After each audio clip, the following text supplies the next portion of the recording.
المرسلين محمد صلى الله عليه وعلى آله وأصحابه ومن تبعهم بإحسان إلى يوم الدين وبعد أعوذ بالله من الشيطان الرجيم بسم الله الرحمن الرحيم أرجو فلان بابا عليك الله الحمد لله أتركاتي جفان محمد صلى الله عليه وسلم أكيد أستاذ ومفتاح الدين مرتضى عليك صلاة olùdánilẹ́kọ̀ọ́ àgbà fún IRAD worldwide abikiki wọn abiki àwọn bàbá wa imam ní agbègbè yìí àti gbogbo àwọn olùmọ̀ pátápátá tí wọ́n bẹ ní àdúgbò wa yìí akọkùnrin akóbìnrin akọmọdé bẹ́ẹ̀ náà ni akí àgbàlagbà pẹ̀lú kíkí tó ṣe déédéé gbogbo ìgbà asalaamu alaykum wa rahmatulahi ta'ala wa barakatuhu. wa aleykum salaam wa rahmatulahi ta'ala wa barakatuhu. lẹ́ni pẹ̀lú yọ̀ǹda Allah subhanahu wa ta'ala kó tó di bá bẹ̀rẹ̀ ètò wa agbọ́ kíkà al-Qur'an al-Karim láti ẹnu ọ̀kan nínú ọmọ akẹ́kọ̀ọ́ wa IRAD worldwide tí orúkọ rẹ̀ ń jẹ́ Abdulkawi. Salamu alaikum wa rahmatulahi ta'ala wa barakatuh. Wa alaikum salam wa rahmatulahi ta'ala wa barakatuh. A'udhu billahi minash shaitanir rajim. Bismillahir rahmanir rahim. Nun wal qalami wa ma yasturun. Ma anta bi ni'mati rabbika bimajnun. Wa inna laka la'ajran ghayran mamnun. وإنك لعلى خلق عظيم فستبصروا ويبصروا بأيكم المفتون إن ربك هو أعلم بمن ضل عن سبيله وهو أعلم بالمهتدين صدق الله العظيم. الله أكبر. Allah. I use this opportunity to welcome our Ustaz Miftahuddin Murtada Arike Sola, the chief lecturer of the Association of Islamic Research and Religious Comparative Dawah, to give a talk on the belief that Allah is one. And after his talk today, there will be question and answer session in which question will be taken from non-Muslims and Muslims as well. Now I would like to call on our stars to the stage to give his talk. ندعوك يا رب الأنام لشيخنا مفتاح دينك وصلى شيخ الوفاء. ندعوك يا رب الأنام لشيخنا مفتاح دينك وصلى شيخ الوفاء. داعي إلى سبل سلام بقولكم فيكون أمر من إله المصطفى. ونستعينه ونستغفره ونعوذ بالله من شرور أنفسنا وسيئات أعمالنا من يهدي الله فهو المهتد ومن يضلل فلا هادي له. أشهد أن لا إله إلا الله وحده لا شريك له وأشهد أن محمدا عبده ورسوله صلى الله عليه وعلى آله وصحبه وما تبع بإحسان إلى يوم لا ينفع المال والبنون إلا من أتاه الله بقلب سليم.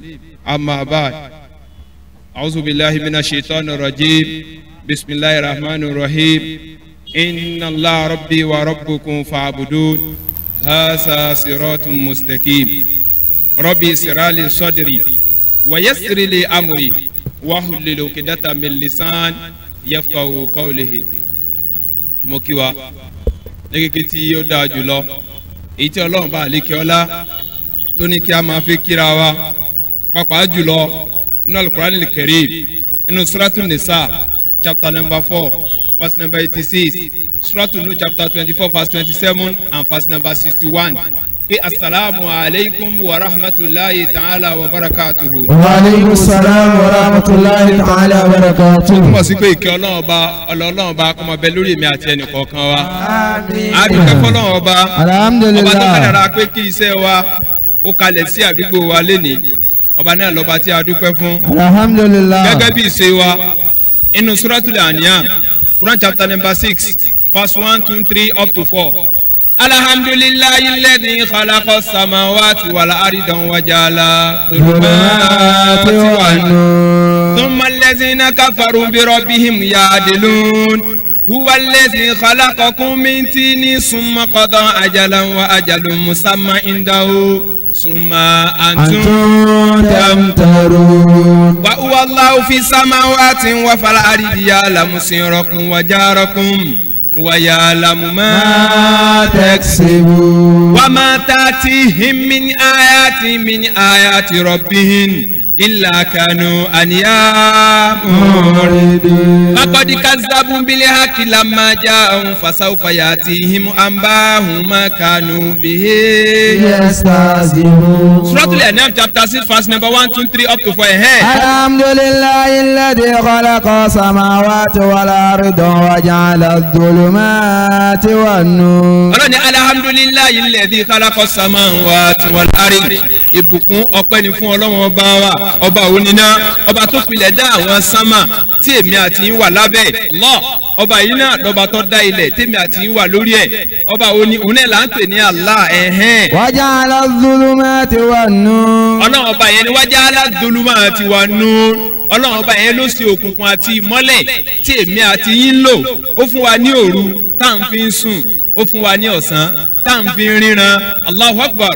Nínú Suratul Naba, branch chapter number 78, verse number 4, 5 and 6. Ọlọ́run ọba ní pé waj'alna nawmakum subata waj'alna layla libasa waj'alna an-nahara ma'asha. Allah, Ọlọ́run ní èmi ni mo òru ní ìdàbúra fún yín. Ọlọ́run bá ní mo ṣe ọ̀sẹ̀ ní ìwà ìjẹ ìmu fún yín. Ọlọ́run ni mo wá sí orun fún yín nísìnyí èèyàn lóru. Allahu Akbar. Ṣùgbọ́n lọ́sàn-án kálukọ́ wa ohun tí ó ṣe kíni tí ó fi sẹ́nu.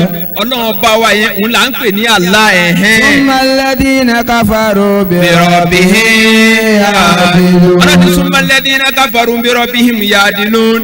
Síbẹ̀ àwọn èèyàn tún fi nǹkan míì ṣe déédéé Ọlọ́run ọba àlekè ọlá ta lọ́lọ́run ọba wa náà ẹ̀hẹ́n. alladhi khalaqakum min tinin thumma qada ajalan wa ajalun musamman indahu thumma antum tamtarun. Huwa alladhi khalaqakum min tinin thumma qada ajalan wa ajalun musamman indahu. Òun lẹni tó dá baba ńlá wa Ànábì wa Adam látara mọ̀kan tó gbẹ tí ń dún kókó àti bẹ́ẹ̀ ó wá ní kí àwa ọmọ ká mọ jáde lára ọmọdọ́mọ lọ́kùnrin bẹ́ẹ̀ obìnrin bẹ́ẹ̀. thumma antum tamtarun. Ọlọ́run bá ní pé súnmọ́ kọ́dọ̀ ajalan wa ajalun musamman indahu. Mo lẹ́nu gbèdéke sẹ̀mí kan láyé ń bí tẹ bá tún wá lò yẹn tán ẹ kú mẹ́ ẹ padà tún wá lo ìsẹ̀mí mi lọ́dún èmi Ọlọ́run ọba ní pé súnmọ́ antum tamtarun. Ọlọ́run ní súnmọ́ antum tamtarun.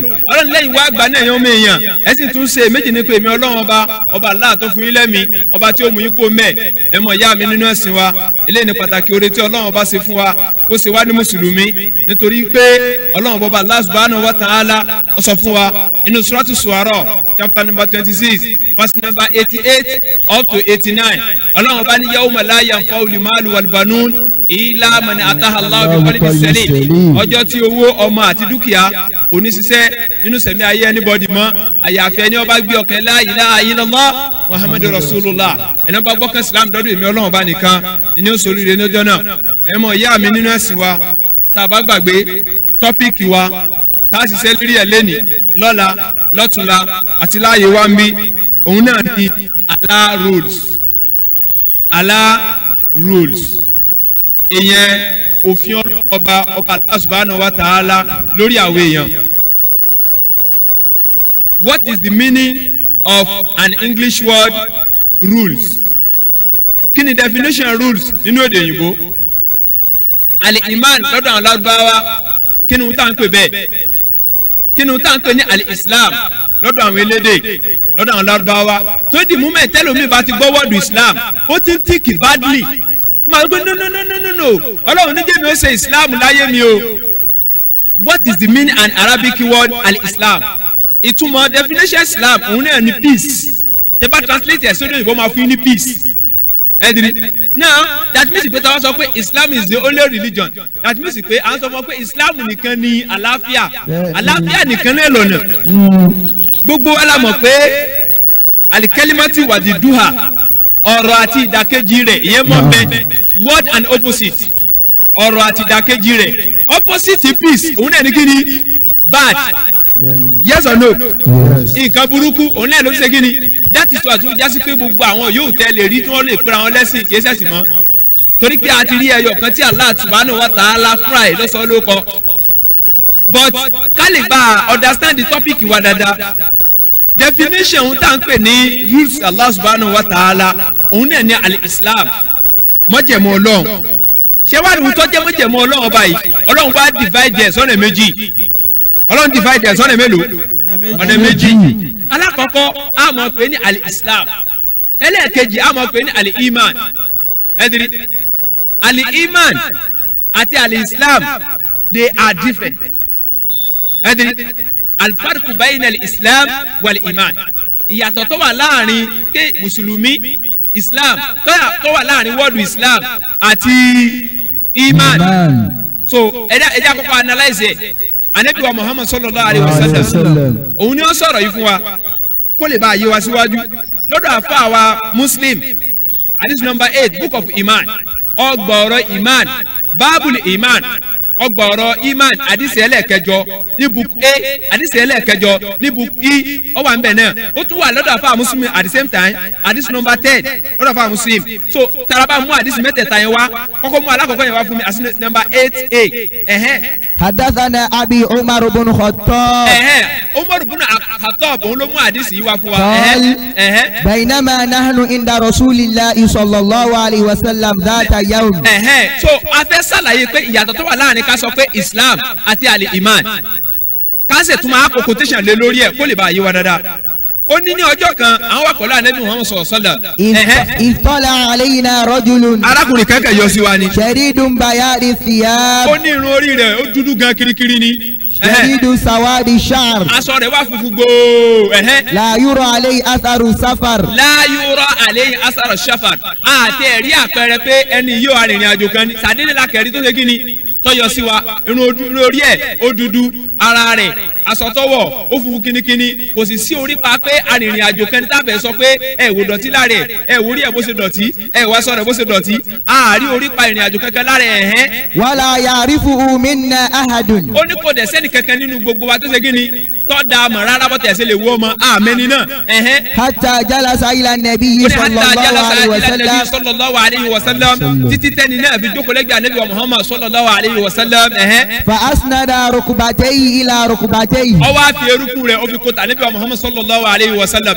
ووضع كفيه على فخذيه ó sì gbé ọwọ́ rẹ̀ méjèèjì lórí itan rẹ̀ وقال ó bá sọ yìí pé يا محمد ìrẹ́ Ànábì ìrẹ́ Muhammad sallallahu alayhi wa sallam rẹ̀ òjíṣẹ́ Ọlọ́run lórí ilẹ̀ أخبرني عن الإسلام akhbirni anil Islam ẹ̀dìrí ibi tí mo lọ gan nìyẹn ó ní akhbirni anil Islam ẹ̀dìrí ó ní fún mi nírò nípa ohun tí a ń pè ní Islam ẹni yẹn wá bá Ànábì Muhammad sallallahu alayhi wa sallam àjòjì ni orí ẹ̀ dúdú ó wá sọ aṣọ ẹ̀ mọ́ ọkọ̀ àrí pé arìnrìn àjò ni bó ṣe dé ó fi orúkún rẹ̀ ó fi ṣe déédéé ta Nábì ọgbọ́n rẹ̀ méjèèjì lórí itan rẹ̀ ó wá ní ya Rasulullah rí òjíṣẹ́ Allah akhbirni anil Islam fún mi nírò nípa ohun tá à ń pè ní al-Islam ẹ̀dìrí definition Islam kí ló wá sọ.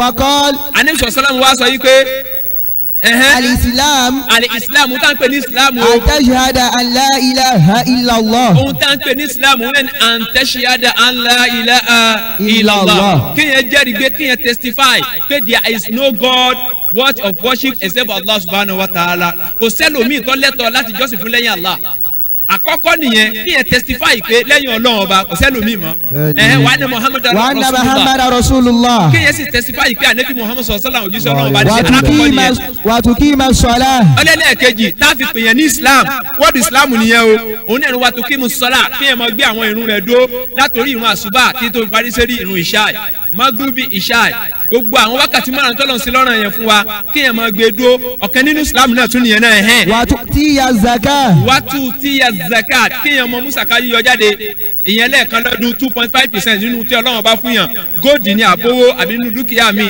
wàtàsúmà Ramadan. ó ní ẹlẹ́ẹ̀kẹrin òun náà ni wàtàsúmù Ramadan gbígbàwẹ̀ nínú oṣù Ramadan àlè Islam nìyẹn. wàtàhùjàl báyìí ó ní wàtàhùjàl báyìí ẹni lílọ sílé Ọlọ́run ọba tí í ṣe Mákà ẹlẹ́ẹ̀karùn nìyẹn. ìnìsítàtọ́ta ilé ìṣẹ́bíìlà. ẹnikẹ́ni tó bá ní kápá ojú ọ̀nà tó dan láti lọ síbẹ̀ fún ẹnikẹ́ni tó lọ́n bá ní kó ní kápá rẹ̀. hadisi yìí lọ́dọ̀ àfọwọ́ Bukhari àfa Muslim ó clearly jẹ́ ká mọ̀ yìí pé o ohun tá à ń pè ní Islam o nǹkan márùn ló ṣe kí ni ló bẹ́sì lé lórí. an tashhadu an la ilaha illallah wa anna muhammadar rasulullah wa aqimus salat wa tuttiz zakat wa sawmu ramadan wa hajjul bayti liman istata'a ilayhi sabila. àwọn nǹkan márùn yìí òun ni Islam gẹ́gẹ́ ṣe kí ni ló bẹ́sì lé lórí.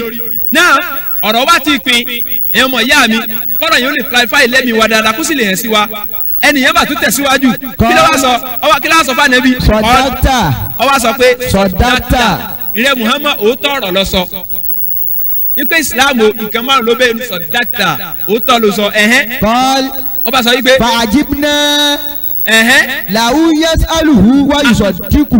àwọn ẹni tí wọ́n jókòó ti ànẹ́bì níjọ́ náà lọ́hùn wọ́n lọ́wọ́ àyà wa lẹ́nu pé òun ló ń béèrè question lọ́wọ́ ànẹ́bì.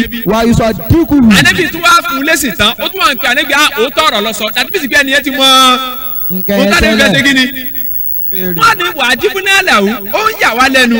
yas'aluhu wa yusaddiquhu. yas'aluhu òun ní bí ànẹ́bì léèrè wa yusaddiquhu yóò tún wà ń sọ fún pé olóòótọ́ ni ẹ òótọ́ ọ̀rọ̀ lọ sọ. Kọ́l fàbírni anil iman. tọ́ ìgbà ó rí pé ànẹ́bì ti dáhùn ní táǹpẹ̀ ní Islam tán ẹ̀yẹ́ mọ̀ ìyá mi ọba ní àkbírni anil iman. ẹ̀dìrí mo fẹ́ kó sọ fún mi nípa article of faith. I want you to give me a good details about article of faith. mo fẹ́ kó fún mi ní àlàyé tó kúnlẹ̀kúnrẹ́rẹ́ nípa ohun táǹpẹ̀ ní ìgbàgbọ́ òdodo. ẹ mọ̀ ìyá mi nínú ẹ̀sìn wa. ṣe é di pé wọ́n ti bọ́ ọ̀rọ̀ Islam dé òkè. lára kọ̀kọ́ ó tún wá ní pé kí ni o akbiri ni anil iman wọ́n fẹ́ kó fún mi nírò nípa ohun tá à ń pè ní ìgbàgbọ́ òdodo. kọ́l alẹ́ sọ̀sán wa sọ yìí pé. antumina billah. antumina billah ṣe é rí i pé ó ní àtẹ̀síad kò testify sí pé mo gbà pé Ọlọ́run ọba ọ̀kan ṣoṣo ni àtọ̀tọ̀ ni ká sọ pa àgbà ọ̀tọ̀ ni ká nígbàgbọ́ nù pé a ṣe kí ni àgbà ọ̀jọ́ra wọn ọ̀tọ̀ọ̀tọ̀ ni. ẹ̀rí mo lè sọ pé mo fẹ́ràn rẹ pẹ̀lú ẹnu mi tí ó sì dọ́kàn mi. yes or no. èyí ò rú wa lójú. a lè mọ sọ fún yẹn pé lágbájá I like you I respect you I love you. tó ìjẹ́ pé rí ẹnu ni kò sí kíni. kò dénú ọkàn. ẹ̀dìrí ọba fẹ́ sọ̀rọ̀ nípa àlè iman ọba ní antuminuna billah ìnígbàdún òdodo pẹ̀lú Allah subhanahu wa ta'ala wa malaikatihi. wọ́n nọmba 2 nínú àlè iman ó ní wa malaikatihi àtàwọn malaika rẹ̀. wa kutubihi. wa kutubihi àtàwọn tírà rẹ̀. wa rusulihi. àti àwọn òjíṣẹ́ rẹ̀ tọ́nà wá. wal yawmil akhir. wal yawmil akhir àti ọjọ́ kẹ́yìn. wa tu'mina bil qadar. ó tún wá tún fẹ́ bùyẹn gbé wá torí pé ó ní wa tu'minuna billah. lẹ́yìn ìgbà tó sùn yẹn tán ẹ wá wípé tó wà ló fẹ́ bù kọ́dà rìsálẹ̀. wa tu'mina bil qadar. ó wá ní wa tu'mina bil qadar ó wá tún fẹ́ bùyẹn gbé wá again wa tu'mina bil qadar kó o sì tún nígbàgbọ́ òdodo pẹ̀lú àyànmọ́. khairihi wa sharrihi. ó wá jẹ́ dáadáa ní àbọ̀já burú ọjọ́ mélòó. mẹ́fà. mẹ́fà. ẹ mọ̀ ìyá mi mélòó nìyẹn alákọ̀ọ́kọ́ àǹtúmínú. billah. ìnígbàgbọ́ òdodo pẹ̀lú Allah kéèyàn nígbàgbọ́ pẹ̀lú àwọn màláyíkà rẹ̀ wa kutubi àwọn tírà rẹ̀ wa rusulihi àtàwọn òjíṣẹ́ rẹ̀ wal yawmil akhir kéèyàn nígbàgbọ́ pẹ̀lú ọjọ́ ògbìn al-qiyama wa tu'mina bil qadar ìnígbàgbọ́ pẹ̀lú àyànmọ́ khayri wa sharri ọ̀dà ni o àbí ọ̀tẹ̀ ẹ̀dá Sahih Muslim book of iman hadith number 8.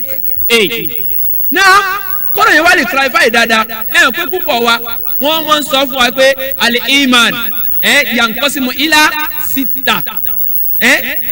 pé al-imanu ó pín sọ́nà kínní ọ̀nà mẹ́fà bẹ́ẹ̀ ni àbí bẹ́ẹ̀ kọ́ but àdìsí mi tún padà pín sọ́nà méje wàláì ọ̀nà méje pẹ̀lú àgbọ́yé kò dé contradict ara wọn ibi tá a ti gbé wọn pé kò contradict pé ọ̀tọ̀ làwọn tí wọ́n gbẹ̀gbà wá èèyàn ẹ̀gbà wá alákọ̀ọ́kọ́ Umaru bẹ́ẹ̀ ni àbí bẹ́ẹ̀ kọ́ ẹ̀gbà wá àdìsí ẹlẹ́ẹ̀kẹ́ wáyé lọ́dọ̀ àfa àwa Muslim Abu Hurairah òun ló ń sọ eléyìí ẹ máa wo mọ bọ̀ wá níbi tí mo ti gbé ọ̀rọ̀ yẹn gangan ni kó o ti gbégbé torí àsìkò kọjá mọ́ bá lọ́mọ́ alọ́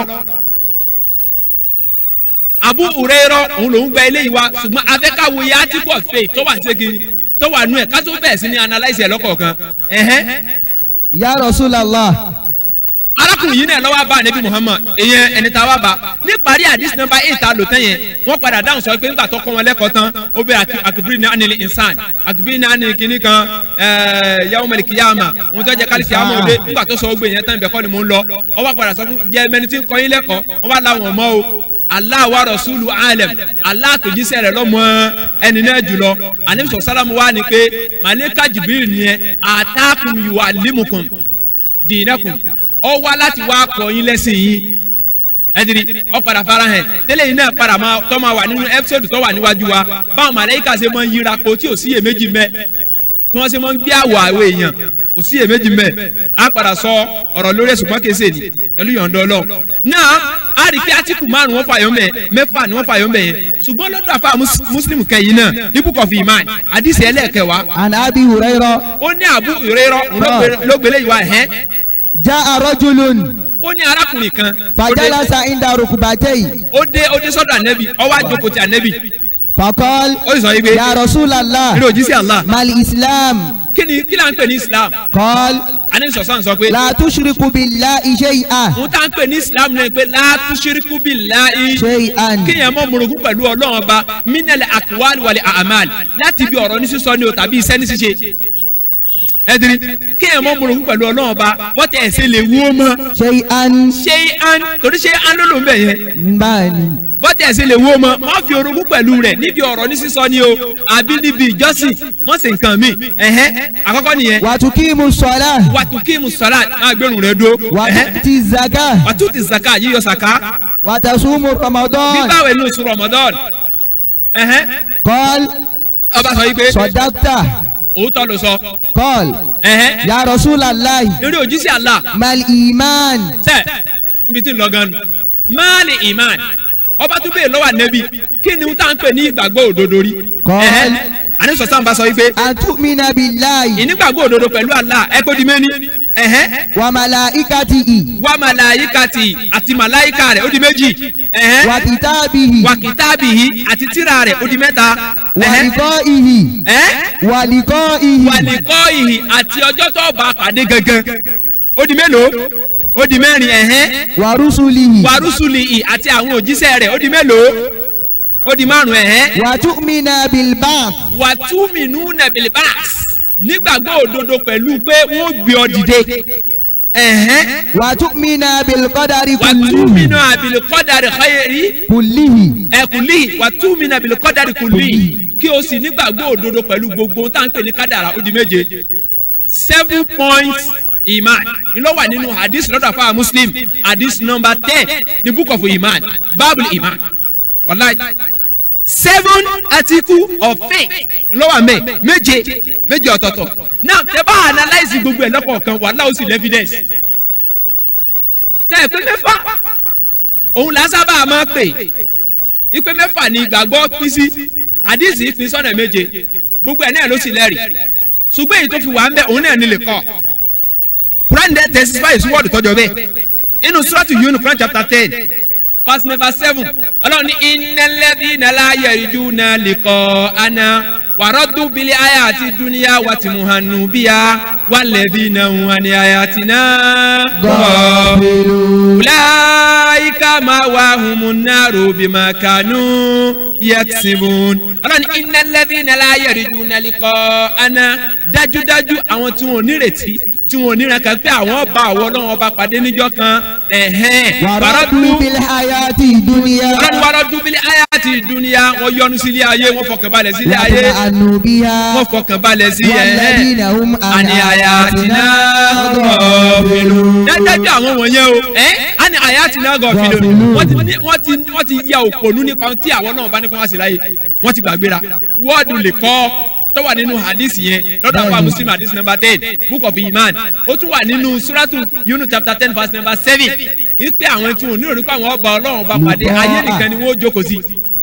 ẹ jìrì òun náà sọ bẹ́ẹ̀ ó sì lẹ́fídẹ́ǹsì alhamdulillah àgbáyé náà wọlé ẹ̀yin ọmọ ìyá mi ẹ wá jà padà sórí point aspect tèmi ọ lọ lọ́sẹ̀ yìí òun náà ni al-iman. al-iman mi ò lọ sí aspect al-islam.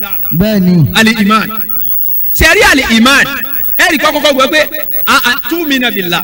bẹ́ẹ̀ni. ìnígbàgbọ́ òdodo pẹ̀lú Allah tábàlọ̀ wo ẹni tá à ń pè ní Allah subhanahu wa ta'ala ọ̀rọ̀ rẹ̀ kò ní ìdíkọ́ là wá lóògùn mọ́ bẹ́ẹ̀ ni àbí bẹ́ẹ̀ kọ́. bẹ́ẹ̀ni. ṣùgbọ́n torí pé àwọn èèyàn rẹ́dì láti gbọ́ ọlọ́run ọba yé ó yẹ kí kìíní ẹ̀ mọ fún wa ní problem ó yẹ ká mọ ní a lot of challenges látara tó yẹ pé tá a bá dá làákà ìpadà gan a máa mọ bí tọ́nà ti ṣe kíni tọ́nà ti lọ inú Suratu Rod Quran chapter number 13 ní Suratu Rod aya 16 gangan fún alára rẹ̀ sọ pé kulma rabbu samawati wal ard. ọlọ́run bá fẹ́ júre fún wa nìyẹn ẹni tá a lẹ́tọ̀ọ́ sí ta gbọ́dọ̀ nígbàgbọ́ òdodo pẹ̀lú ẹ̀ kó rí ànẹ́bí sọ pé impadative fil amur ọlọ́run pa ànẹ́bí láṣẹ pé kó sọ pé ma rabbu samawati wal ard ta ni olúwa sánmà àtìlẹ̀ rí ta ló olúwa àwọn sánmà àtìlẹ̀ ẹ̀dìrí ọlọ́run ti wá bẹ́ẹ̀ ẹ mọ̀ ìyá mi nú ẹ̀sìn wa ma rabbu samawati wal ard ta ni olúwa sánmà àtìlẹ̀ ọlọ́run ọba nípa àwọn èèyàn á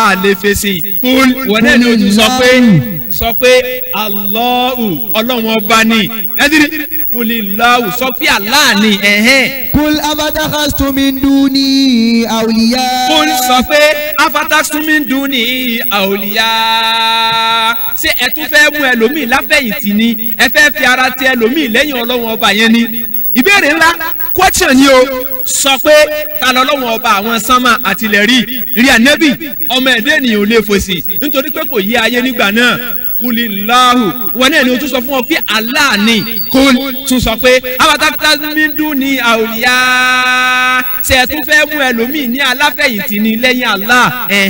la yamlikuna li anfusihim naf'an wala darran. ọlọ́run la yamliku li anfusihim naf'an wala darran ntẹ fẹ́ mú lẹ́yìn ọlọ́run ọba tí ò lè ṣàǹfààní fún alára rẹ̀ kò lè fìnira kanra rẹ̀ Allah ó di ẹni tí ń sìn kàn mí lẹ́yìn ọlọ́run tọ́jú ọkùn sì dé tí kì níyàn gbọ́lẹ̀.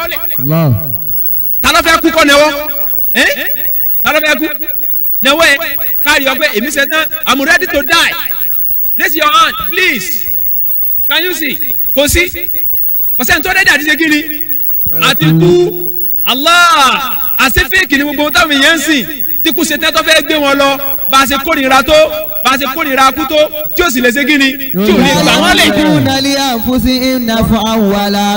ọlọ́run ní òun tẹ́ ń pè lẹ́yìn ọlọ́run ọba láyábúlíkù lè àǹfùsí ìnàfù àǹwàlà dọ́rọ́ ọlọ́run ò lè ṣàǹfààní kankan fún alára wọn wọn ò lè fi ìnira kankan wọn ò lè fi kanra wọn. kul aliyastawil ama wal basir. ọlọ́run ọba ní kó ilé ànẹ́bí sọ pé aliyastawil ama wal basir sí ẹni ó rírin àtẹni tó fọ́ lójú sọ́kàn náà ni ìbéèrè ọlọ́run lẹ́ni ó fọ́ lójú àtẹni tó ríran. aliyastawil ama wal basir. ẹ̀rí ọlọ́run bá ní ẹni tó fọ́ lójú àtẹni tó ríran ọlọ́run bá mọ̀rọ̀ sọ́kọ̀ ọlọ́run sẹ́ni ó fọ́ lójú àtàríran sọ́kàn náà ni wọ́n ni. am hal tastawi dhulumatu wan nur. àbí ohun tá à ń pè ní òkùnkùn àtìmọ́lẹ̀ àdìsẹ́ sọ́kàn náà ni wọ́n ni. Allah am ja'alu lillahi shuraka khalaqu ka khalqi.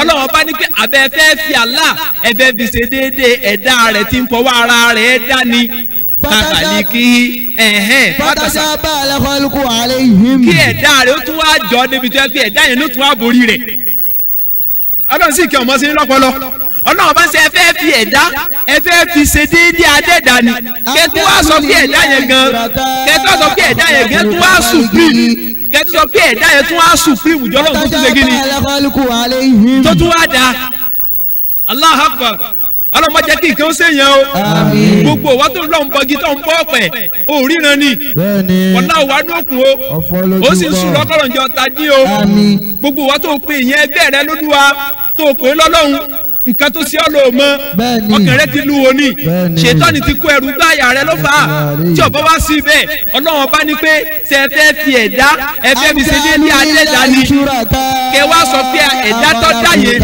ẹ̀dá yẹn fún wa padà wá borí ọlọ́run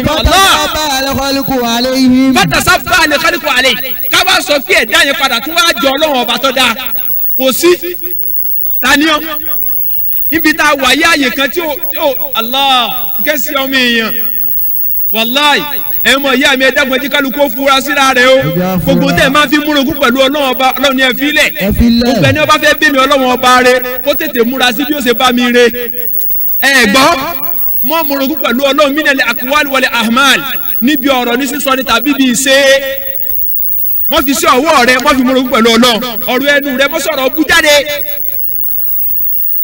mo fọ̀rọ̀ ẹnu rẹ múrogún pẹ̀lú ọlọ́run dúró lórí tọ́nà àtúntíṣẹ́ rẹ gbé wá mọ̀ bọ̀ wá. Qulillahu khaliqu kulli shay. ọlọ́run bá nílẹ̀ ànẹ́bí sọ pé Qulillahu khaliqu kulli shay wa huwa wahidul qahhar. sọ pé ọlọ́run ọba lọ́ba tó dá gbogbo nǹkan tán yányán o àtòkè àtilẹ̀ gbogbo nǹkan tí mí èyí tí ò mí èyí tójú wá rí èyí tójú wọ́ ò rí ọ̀sán òru wa huwa khaliqu kulli shay òun ló dá gbogbo nǹkan o wa huwa wahidul qahhar. ọlọ́run ọba ìkẹ́ yìí nìkan náà sì lórí borí gbogbo nǹkan. òun lórí borí tí o sì kàn mí. ẹ̀rí ẹ̀yàn ọmọ ìyá mi nú ẹ̀sìn wa ẹ̀wùn tí ọlọ́run bọ́bá Allah subhanahu wa ta'ala ó fi Suratul Quran chapter 30 verse number 16 ó fi prescribe ara rẹ̀ fún mi àti mọ́mọ́rogún mọ́ ẹ̀dìrí má fi nǹkan mi pẹ̀lú ẹ̀ ṣe ẹ̀rí ká mọ́mọ́rogún pẹ̀lú ọlọ́run more than 3,000 verses ní sọ́nù Quran more than 3,000 out of 66,606 something verses nínú Al-Quran 3,000 verses ọlọ́run fi ń sọ pé láti siriki billah nígbà tó lọ́wọ́ kìlọ̀ rẹ̀ fún anabi Muhammad sallallahu alayhi wa sallam nínú Suratul Israel chapter number 17 verse number 22 verse number 34 up to 5 ọlọ́run bá ní wala taj'al ma'a Allahi ilahan akhar fatulqa fi jahannama maluman madhura. ọlọ́run ní ìrìn anabi sallallahu alayhi wa sallam mọ́ pa nǹkan mi ìpapọ̀ mímí ọlọ́run ọba o lẹ́yìn ìgbà tó ti mọ̀ pé àṣọ ni mí ọmọ bàdẹni tá gbé jìnà sí kí ọlọ́run tó dìnnà tó ṣe pé a ó dà lábùkù tó dẹ̀ tá sọ sí nuna. ẹdiri verse number 22 Suratul Isra 17 verse number 22 ọlọ́run bá ní pé wala taj'al ma'a Allahi ilahan akhar fataq'uda madhmuman makhzula. ọlọ́run ní rẹ̀ Muhammad mọ́ pa nǹkan kan mi pọ̀ mímí ọlọ́run o ọmọ bá dá lábùkù ọmọ dẹ̀ tá gbé jìnà sí kẹ̀ ń tọ́lọ́run fi sọ bẹ́ẹ̀ fànẹ́bì tọ́lọ́run fi sẹ́rẹ́ sí gbogbo àgbáńlá ayé kí wá ní tèmi àti ẹ kí ni tèmi àti ẹ tẹ́gbẹ́ ọ̀fọ̀ dùn lẹ́nu ẹlòmíì ju àyà Kùránì lọ bí rọ́bìlì káábà ẹlòmíì mọ ọ̀fọ̀ pa tẹ́lòmíì bá ṣáájú òun tí máa ń ka àyà Kùránì gan fún yín ẹ fẹ́ lè gbé ẹ̀dá kan kó mẹ́yàrá èwo ni tánàbí sọ̀rọ̀ sọ́nà ní pé zayyinu bi aswatikum zayyinu Qur'an bi aswatikum ẹ fi ohùn yín ṣe Kùránì lọ́ṣọ̀ọ́ tẹ́lòmíì bá ṣáájú òun yàngbanyàngbá ni ẹ fẹ́ lè ti padànù ẹjọ́ bọ́ síbi ọ̀fọ̀ jẹ̀dúmọ́lẹ̀ àwọ̀ ọ̀bà rẹ̀ tí wọ́n bá yàgbẹ́ márùn kíní kẹsẹ́kẹsẹ́kẹ̀ abágbé tí wọ́n tán abágbé ní tí ìbá ikú nírí òpé ṣé òun tọ́lọ̀ ní ọwọ́ àṣì láyé ni wọ́n ra wọ̀nrán yín irú ẹni bẹ́ẹ̀ ni ó wá jáde láyé tán àwọn àfọwọ́ akóra wọn jọ à ń ṣàdúrà ọjọ́ mẹ́ta fún à ń ṣàdúrà ọjọ́ mẹ́rin fún à ń ṣàdúrà ọjọ́ kan fún ẹ̀yin lẹ́gbẹ́ alẹ́ nu sàárè àbí ẹ mọ̀ tẹ̀ra yín láyé ẹ rò bẹ́ẹ̀ wọ́n tẹ̀ra wọn nu sàárè aláìmọ̀ tọ́kàn ọlọ́run bá ní wà látẹ̀jẹ́ láàmù tó wà ń bẹ̀ yẹn prohibition particle ni láàmù náà yíyà ni mọ́ débẹ̀ tọ́bí èlé fi múlùkù pẹ̀lú ọlọ́run tọ́bí èlé ti fi múlùkù pẹ̀lú ọlọ́run lálìjẹ́ náà ti dèwọ̀ ó dèwọ̀ wọ́n bọ̀ wá jẹ́ ẹja yẹn. Qul ma rabbu samawati sab'a. bí wọ́n léèrè rẹ̀ Muhammad ta ni olúwa àwọn sámà méjèèjì rí. wa rabbul arshil azim. àbí ta ni ọlọ́run ta ni ẹni tó ní àga àlẹ́ àràsí tó tóbi jù lọ rí. ẹ mọ̀ ìyá mi ta ni ọlọ́run sámà àtìlẹ̀. ẹ lè wí dáadáa ẹ pẹ̀ wí lẹ́ẹ̀kan sí jàre. gbogbo ẹni tí ó bá gbà pé Allah ọlọ́run láìsàn ti ń ṣe ọláìsàn gan ni o. fi qulubihim maradun fasadahumullahu maradan. wọ́n gbádùn tẹ́lẹ̀ sọ́ọ̀tù Baqara chapter 2 verse number 7 up to 9 kọ́ńtẹ́sì tó lágbára ló kó síbẹ̀ yẹn. àìsàn ń bẹ lọ́kàn ọlọ́run tó á fi àìsàn kún àìsàn yẹn ṣé ẹ gbádùn tẹ́lẹ̀ ni. ṣakṣu àwọn afọ onítàfà ṣe bí tafsir jẹ́rà tọ́bárí afọ àwa Ismail bínú kẹsẹ̀ wọ́n dáhùn sọ pé mọ́rọ́dù tọ́lọ́run sọ mẹ́yẹn òun náà ni ṣakṣu ìṣeyèméjì nípa ọlọ́run ọ̀dá sí wọn lójú pàṣọ ni ọ̀dá sí wọn lójú pé gbogbo bùkátà ọlọ́run lè bíya kò sínú mùsùlùmí náà ni. mélòó wa bá ṣe jókòó yìí la gbà yí pé gbogbo ìṣòro tó bá dín lọ́lọ́run lè tán ìṣòro dé bá wa àti lọ gba kèfèrí alọ̀wọ̀ ẹgbẹ́ ẹbú mùsùlùmí ni wá níta gbogbo ayé sì mọ̀ pé mùsùlùmí ni wá gbogbo ayé mọ̀ pé àfáà ni wá ọmọ kò nípò ni wá ọmọ kò alókọ awọsọre alọjímọ̀ kódà alátètè ni wọ́n sá sí á sì tún ṣẹgbẹ́ àwo o tún níhun tó ní sálẹ̀ ìdìpọ̀ Allah irú ìmánì wo nìyẹn ọlọ́run fi ní pé mọ̀pà kankan mi pọ̀ àkọ́kọ́ ìmánì tí ó dúró déédéé nìyẹn pẹ̀lú ọlọ́run àlẹ́ ìmánu billah òun náà ní kíkọ́ gbà pé ọlọ́run ọba wa huwa ala kulli shay'in qadir ìkápá rẹ̀ wà lórí gbogbo nǹkan yẹfu alùmọ̀ yẹ̀ṣá yẹfu alùmọ̀ yòrè àsìwọ̀n tó bá fẹ́ ni àsìwọ̀n tó bá wù ni Suratul Anbiya chapter number 21 verse number 23 ó tún wà nínú Suratul Ra'd chapter number 13 verse number 14 Ọlọ́run bá ní pé ohun tó bá wù mí Suratul Buruj Quran chapter number 85 verse number 16 fàálù lè mọ̀ yòrè ohun tí mo bá fẹ́ tí ń ṣe ní ṣe àbàgbọ́ ohun tó náà bá lóun fẹ́ ṣe ni ó ṣe kí ni yóò ṣe èyí tí wọ́n fẹ́ kó ṣe yẹn ohun tó náà fẹ́ ni kò sọ pé kí nǹkan tó ṣe tó bá ṣe déédéé ìfẹ́ Ọlọ́run ni tí ó bá ṣe déédéé ìfẹ́ rẹ̀ kọ́ wa títí tí ó fi sùn wà láìpẹ́ òní débẹ̀ ọkẹ́ hẹ̀rẹ̀ lé mọ̀ tàbí káyé àtàlìkì àmàlà kó tó bàjẹ́ á lọ ní ìmánì tí ó dúró bẹ́ẹ̀ lórí gbogbo nǹkan ní ìmánì wa gbọ́dọ̀ dé lórí ìmánì wa gbọ́dọ̀ débi wípé kódà tí wọ́n bá fún wa lóògùn yìí pé tẹ́ ẹ bẹ́ẹ̀ lò yóò kí ọ gbogbo ohun tí ń ṣe yẹn tẹ́ ẹ bá tún gbà kẹ́ ẹ tó lò ẹ tún darúkọ Ọlọ́run ọba sí ẹ tún gbà pé lẹ́yìn sí pé Ọlọ́run fún oògùn yìí níyọ̀ǹda kò síṣẹ́ tó fẹ́ sí lára yín ibi tí ìmánì wa gbọ́dọ̀ dé ìmánì wa gbọ́dọ̀ dàgbà débi wípé tẹnìkan bá dáhùn sọ pé èmi gangan mò ń sàṣì ọ ìmánì rẹ gbọ́dọ̀ àrígbé wàláhì wọkọ Ọlọ́run ọba sì ni tọ́lọ́run bá lóun ṣe tẹ́ pẹ̀lú mi ta ni wọ ẹ̀rí ìmánì wa gbọ́dọ̀ dàgbà débẹ̀ pé nínú Suratu kìnnìkan Hujurat 49 verse number 14 Ọlọ́run bá ti sọ fún àwọn Lárúbáwá oko ike ẹ lè pera yín ní mùsùlùmí. qalat al-a'rabu amanna. ṣùgbọ́n ẹ lè tí ì sọ pé ẹ ti di olùgbàgbọ́ òdodo nítorí pé ìgbàgbọ́ òdodo kì í tí ì wọnú ọkàn yín. walamma yadkhul al-imanu fi qulubikum. nítorí pé ìgbàgbọ́ òdodo ò tí ì wọnú ẹ̀mí yín ẹ lè jẹ́ mùsùlùmí ṣùgbọ́n ò lè tí ì di mùmíní ò tí ì di onígbàgbọ́ òdodo lẹ́yìn jẹ́ pé ìgbàgbọ́ Ọlọ́run ọba wọnú ọkàn rẹ tán yányá tí nǹkan bá sí ọ̀dọ̀ ta ni wọ́n lọ Allah ta ló ń pè lẹ́yìn Ọlọ́run ẹlòmíì bá ìgbésí ayé rẹ̀ débi pé kó tó rántí orúkọ náà ọba lẹ́ẹ̀kan kó tó rántí sí àsàlátù fún Ànábì lẹ́ẹ̀kan ó ti dákọ̀ séwù ní 100 times wọ́n ẹlòmíì ti dákọ̀ òkú kan tó wà nù sàárè 1 million times ibi tí ayé bàjẹ́ mẹ́lòmíì láadé ẹ sì mọ̀ fojú èèyàn gidi wo kì í sì sí èèyàn gidi according to Al-Qur'an al-Karim an authentic hadith so a gbọ́dọ̀ jẹ́ kí imáni wa kó dúró tán mọ́ ìyá sọ bẹ́ẹ̀ ṣe lu mọ́ ìyá ni tí ó fò síbi yóò fò sọ́hùn táìmù yóò lè gbà mí fún tọ́pìkì o lè gbà mí ọ̀tọ̀ ní tọ́pìkì tí mo ní lọ́la bẹ́ẹ̀ni ṣùgbọ́n eléyìí gan àlè kó tán àlè ìmánu billahi nìkan là ń yanjú lọ́la àti ìdílé mọ́ bọ̀ wá. kul man kana aduwwan li Jibril fa innahu. ẹ̀yin wọ̀ yá mi o ti pọ́tí nọ́mbà 2 bẹ́ẹ̀ yẹn.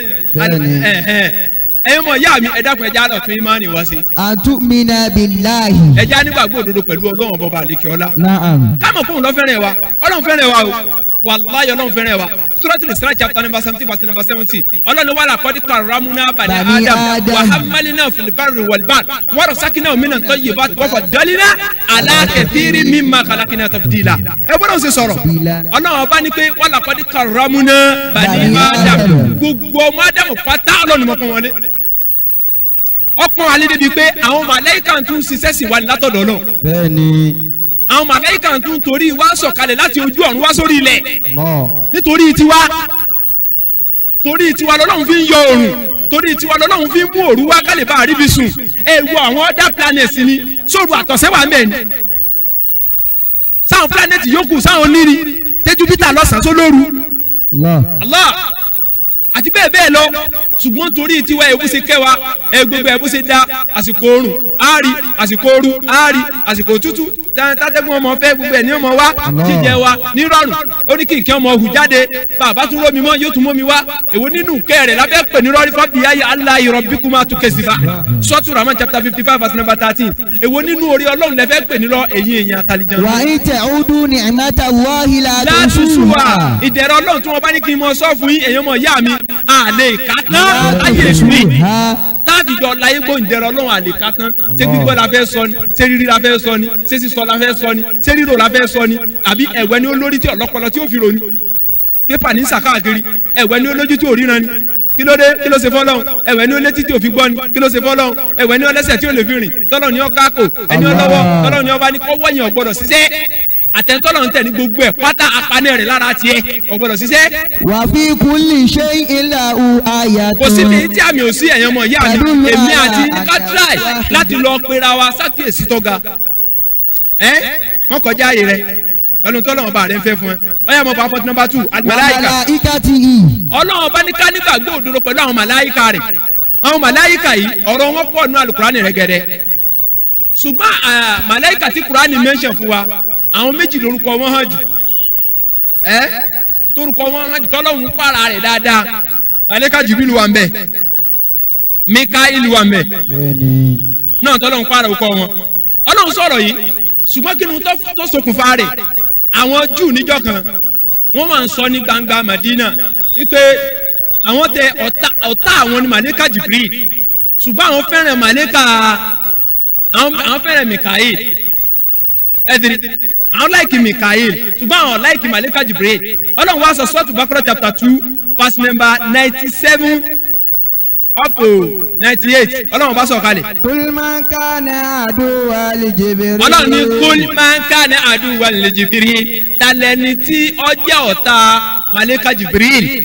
fa innahu nazzalahu ala qalbika bi iznillah. ọlọ́run bá ní pé fa innahu nazzala ala qalbika bi iznillah òun ní sọ̀kalẹ̀ sọ́kàn rẹ̀ Muhammad pẹ̀lú yọ̀ǹda ọlọ́run talẹ́ni tí ń bá sọ̀kárí ẹ̀dìrí ọlọ́run fi ń fún àwọn Júù lẹ́sìn pé talẹ́ni tí ń bá màlẹ́kà Jibrilu sọ̀tá talẹ́ni tí ò ní nífẹ̀ẹ́ rẹ̀ o ẹni tó ṣe pé òun ní sọ ayé Al-Qur'an al-Karim sígbà ayé Ànábì Muhammad sallam ẹ mọ̀ jẹ́ àgbàgbé inú Suratul Mudassir Quran chapter number 74 ní Suratul Mudassir láti ayé 16-17 up to 19 ọlọ́run bá la tuharrik bihi lisanaka litajala bihi inna alayna jam'ahu wa qur'ana fa iza qur'ana fatabi qur'ana thumma inna alayna bayana. torí pé tí màlẹ́kà Jibril bá ti mú wáyé wá bá Ànábì ó sáré mọ́ rush mo fẹ́ sáré ká àmọ́ lẹ́nu ọlọ́wà ní láàtú àríkì lisanaka litajala bihi. mọ́ dàhùn rẹ̀ láàmú farabalẹ̀ mọ́ dàhùn rẹ̀ láàmú farabalẹ̀. inna alayna jam'ahu wa qur'ana. tí màlẹ́kà Jibril bá ń ká àfọ̀n ọmọ tẹ̀lé pẹ̀lú òye inna alayna jam'ahu wa qur'ana dájúdájú àwọn Ọlọ́run àti kó àlùkùránì jọ sínú gbáyà rẹ̀ mọ́ dàrẹ́ láàmú. fa idha qara'nahu fattabi' qur'ana. tọ́ba ti ka kùránì fún ẹ wọ́n ní mọ́ àtẹ̀lé lẹ́yìn ìgbà rẹ̀ tọ́ba ti kà á fún ẹ wọ́n ní mọ́ àtẹ̀lé yóò sì mọ́ yé ọ strategy yìí téèyàn bá ń kọ́ ọmọ ní kéwú tó wáyé pé ìsásùn ń kà á lọ yá ayúwa náà onímọ̀ sọ pé yá ayúwa náà kò ní yé láyé lọ́dọ̀ àwọn olùmọ̀ nínú ẹ̀sìn wa àfa wa tọkọ Zadu Niyad àfa Ibn Qayyim al-Jawziyya ìmọ̀ ọ̀làtà ala inú ìdíyẹ lẹ́ẹ̀kẹ́ tí ibùnà bá wí wọn sọ ọ́ bọ́pọ̀ lọ́sẹ̀ mọ́ sí pẹ̀lú àyà yìí àfa lo méjèèjì pọ̀ Suratul Rahman Quran chapter number 55 1-4 Ar-Rahman allama al-Qur'ana khalaqal insana allamahu al-bayan wọn lò lo Suratul Mudassir Quran 74 verse number 16 up to 19 ẹ wàá gbé Ar-Rahman allama al-Qur'ana khalaqal insana allamahu al-bayan la tuharrik bihi lisanaka litajala bihi inna alayna jam'ahu wa qur'ana wa iza qur'ana fatabi qur'ana thumma inna alayna bayana èyàn kà ní 10 times kó tó wọnú ilé ẹ̀kọ́ bí iznillah wàlá ẹ̀kọ́ ọmọ yìí ọ̀nà rí yóò fi ọkọ̀ kò sóògùn tó lóògùn sọ yìí kò sí Suratul Rahman chapter 55 láti verse number 1-4 Suratul Mudassir Quran chapter number 74 láti verse 16 up to 19 ẹ wàá gàdá méjèèjì pọ̀ ẹ jẹ́ àtúrà ìka ha èyí tẹ̀ ń fi mú káàkiri ẹyẹ àwòkọ kan ní kinní kan wè dìdìrín kan tẹ̀ ń kó káàkiri ẹ ní mọ̀ tẹ́sù oníráyè mẹ́ wàláì èyí tẹ̀ ń lò yẹn ní ẹ lè ní mọ̀ ṣùgbọ́n èsù ọ̀ráyè mẹ́ wàláì ó wà ní Suratul Hajj Quran 22 verse 52 èsù máa kó sínú mọ̀ Ọlọ́run ni òní ṣẹ̀ṣẹ̀ fún èsù láyọ̀ ẹ̀ṣẹ̀ yọ ojú èsù kó mẹ́ nígbà tí yẹn bá fi ṣege ó ṣe bẹ́ẹ̀ fáwọn ànábì Ọlọ́run ṣùgbọ́n torí pé ọ̀nà tí wọ́n gbà wá ìmọ̀ ọ̀nà tó dáa ni àlejò ní kọ́ ní ó kọ̀ǹtró wọn.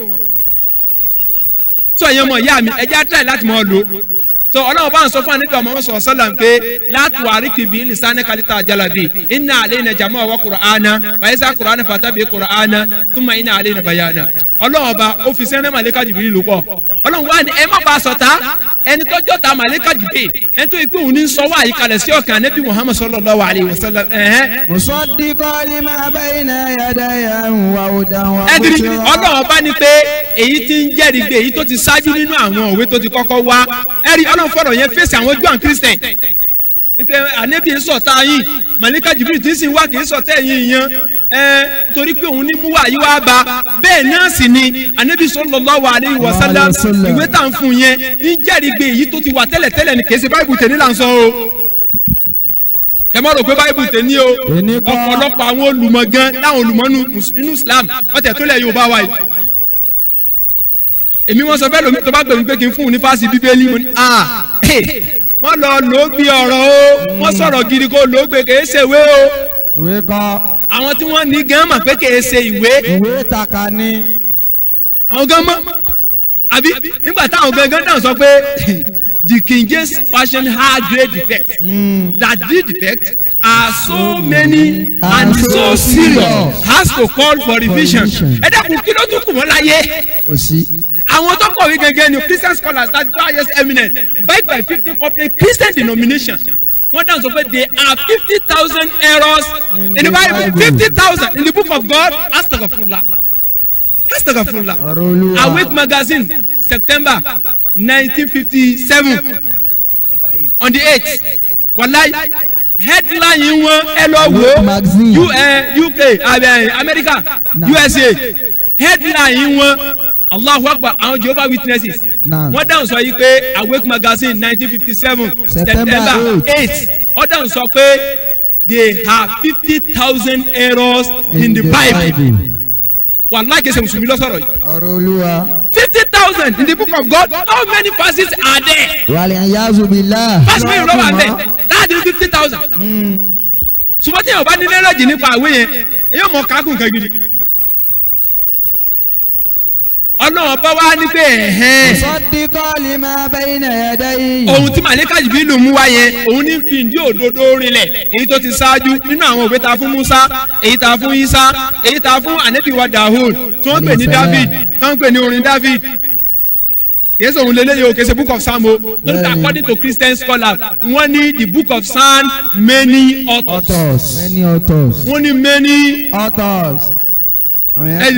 In fact ẹ mọ̀ wo drama mọ̀ pé Bíbélì drama pọ̀ lọ́dọ̀ rẹ̀ gẹ̀ ó ní First Chronic on no author Second Chronic on no author First King on no author Second King on no author ewu gẹ́gẹ́ lọ́nà wà mú wa mẹ́ wọ́n láwọn mẹ́rin tọkọ First Chronic Second Chronic wọ́n láwọn mẹ́rin tọkọ First King àwọn mẹ́rin tọkọ Second King àwọn mẹ́rin tọkọ wọ́n wá ní the book of Psalm tá à ń pè ní Zabur tá a fún ànábì wa Dáhùd wọ́n ní many authors. òun ló pọ̀ jù nínú báyìí. èèyàn tó kọ́ ṣe kí ni. ọkọ ẹ rí so èèyàn bẹ́ẹ̀ Ọlọ́run bá ní pé èèyàn ń fi ìrìnlẹ̀ ìwé tó ṣáájú dé. wà ó dà wá bó ṣe rà lílí mu'minin. Ọlọ́run wà bó ṣe rọ lílí mu'minin. Ọlọ́run bá ní pé kó sì tún fún àwọn olùgbàgbọ́ òdodo nírò òdùnnú ipe tẹ bí ti fi tẹ̀lé tọ́lọ́hún báyìí ní ọgbẹ̀yìn ọ̀rọ̀ yín tẹ bá tẹ̀lé tọ́lọ́hún báyìí ní ọgbẹ̀yìn ọ̀rọ̀ yín tẹ bá ṣe báyìí bíbá ilé sọ̀kalẹ̀ sí tẹ bá ṣe báyìí bíbá ilé sọ̀kalẹ̀ sí wà bushira lil mu'minin kó tún fún wa nírò òdùnnú ẹdiri that is why inú suratul Ibrahim chapter number 14 verse number 1 alif lam ra kitabu anzalina ilayka litukhrija nada min az-zulumat ila nur bi idhni rabbihim illa siratal azizil hamid. Ọlọ́run bá ní pé alukurani kẹta sọ̀kalẹ̀ fún rẹ̀ Muhammad sallallahu alaihi wasallam kó lè yọ àwọn èèyàn kó nú òkùnkùn lọ sí inú ìmọ́lẹ̀ bí izini rọ́bìn pẹ̀lú yọ̀ǹda Ọlọ́run ọba ilà siratil azizil hamid lọ́sọ́dọ̀ ẹni tó jásí pé àti kọ̀kọ̀ àti gbangba òun nìkan la gbọ́dọ̀ mọ́ dá ọpẹ́ fún òun nìkan lọ́pẹ́ tọ́ sí. so Kùránì wá yọ èèyàn kó nú òkùnkùn lọ sí inú ìmọ́lẹ̀ ẹ̀dìrí. man kana aduwwan lillahi wa malaika. verse number 98 gẹ́gẹ́ wá gbé pọ́ǹpù ọ̀rọ̀ kalẹ̀ ọ̀rọ̀ àwọn màlẹ́kà là ń discuss lọ́wọ́ níbi ìmánì ẹlẹ́ẹ̀kejì Ọlọ́run bá wá ní pé ẹnikẹ́ni tó bá jẹ́ ọ̀tá àwọn màláyíká èmi Ọlọ́run ó wà lò fúrúlà ń bẹ̀ yẹn ẹ já gbé tóbi fọlọ́run ọba jàre. Allahu akbar. ẹdiri Ọlọ́run ló fúrúlà nìgbà mọ̀bọ̀ wá. wa rasuli. ẹnikẹ́ni tó bá jẹ́ ọ̀tá àwọn màláyíká èmi Ọlọ́run ọba wa rasuli kó sì tún jẹ́ ọ̀tá gbogbo àwọn ànẹ́bì tí mo rán kì í sànẹ́bì Muhammad nìkan Christian kan bá mi sọ̀rọ̀ lánàá ẹni tó bá wà nínú Instagram page mi àjọ kò débi pé more than 30 minutes gbà tó di pé invest study mọ̀ padà filẹ̀ torí mo ti sọ kò make sense again obi mi ó ní no salvation in Islam Prophet Muhammad can never save himself Please, Malam, come to Christian. Give your life to Jesus, we get salvation. Money, can you tell me, or can you teaching me the good teaching of Jesus? I want to know from you. Mo fẹ́ mọ àwọn ẹ̀kọ́ tí Jésù tẹ̀ ń kọ́ wa gan, mo kọ́ wa níbí báyìí. Ẹ̀dì lọ́ba bẹ̀rẹ̀ sísan lọ́ba yìí, ọba ní wọ́n ní don't forget because the word of Jesus in red according to King James Version scholars. Bẹ́ẹ̀ni. Ọba ní which book are you believe correctly? Ó ní ìwé wo ni mo nígbàgbọ́ sí dáadáa nínú gbogbo ẹ̀? Mo ní I believe in the original text of gospel according to Jesus, not according to Matthew, Mark, Luke, and John.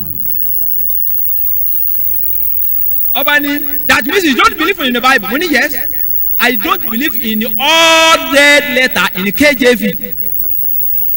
You believe in the red letter? Obani came so it's money by Bombe. Dear sir, I just want you to teach us here the greatest commandment from Jesus' mouth. The greatest commandments. You are going we are going here, going there, going here, going there.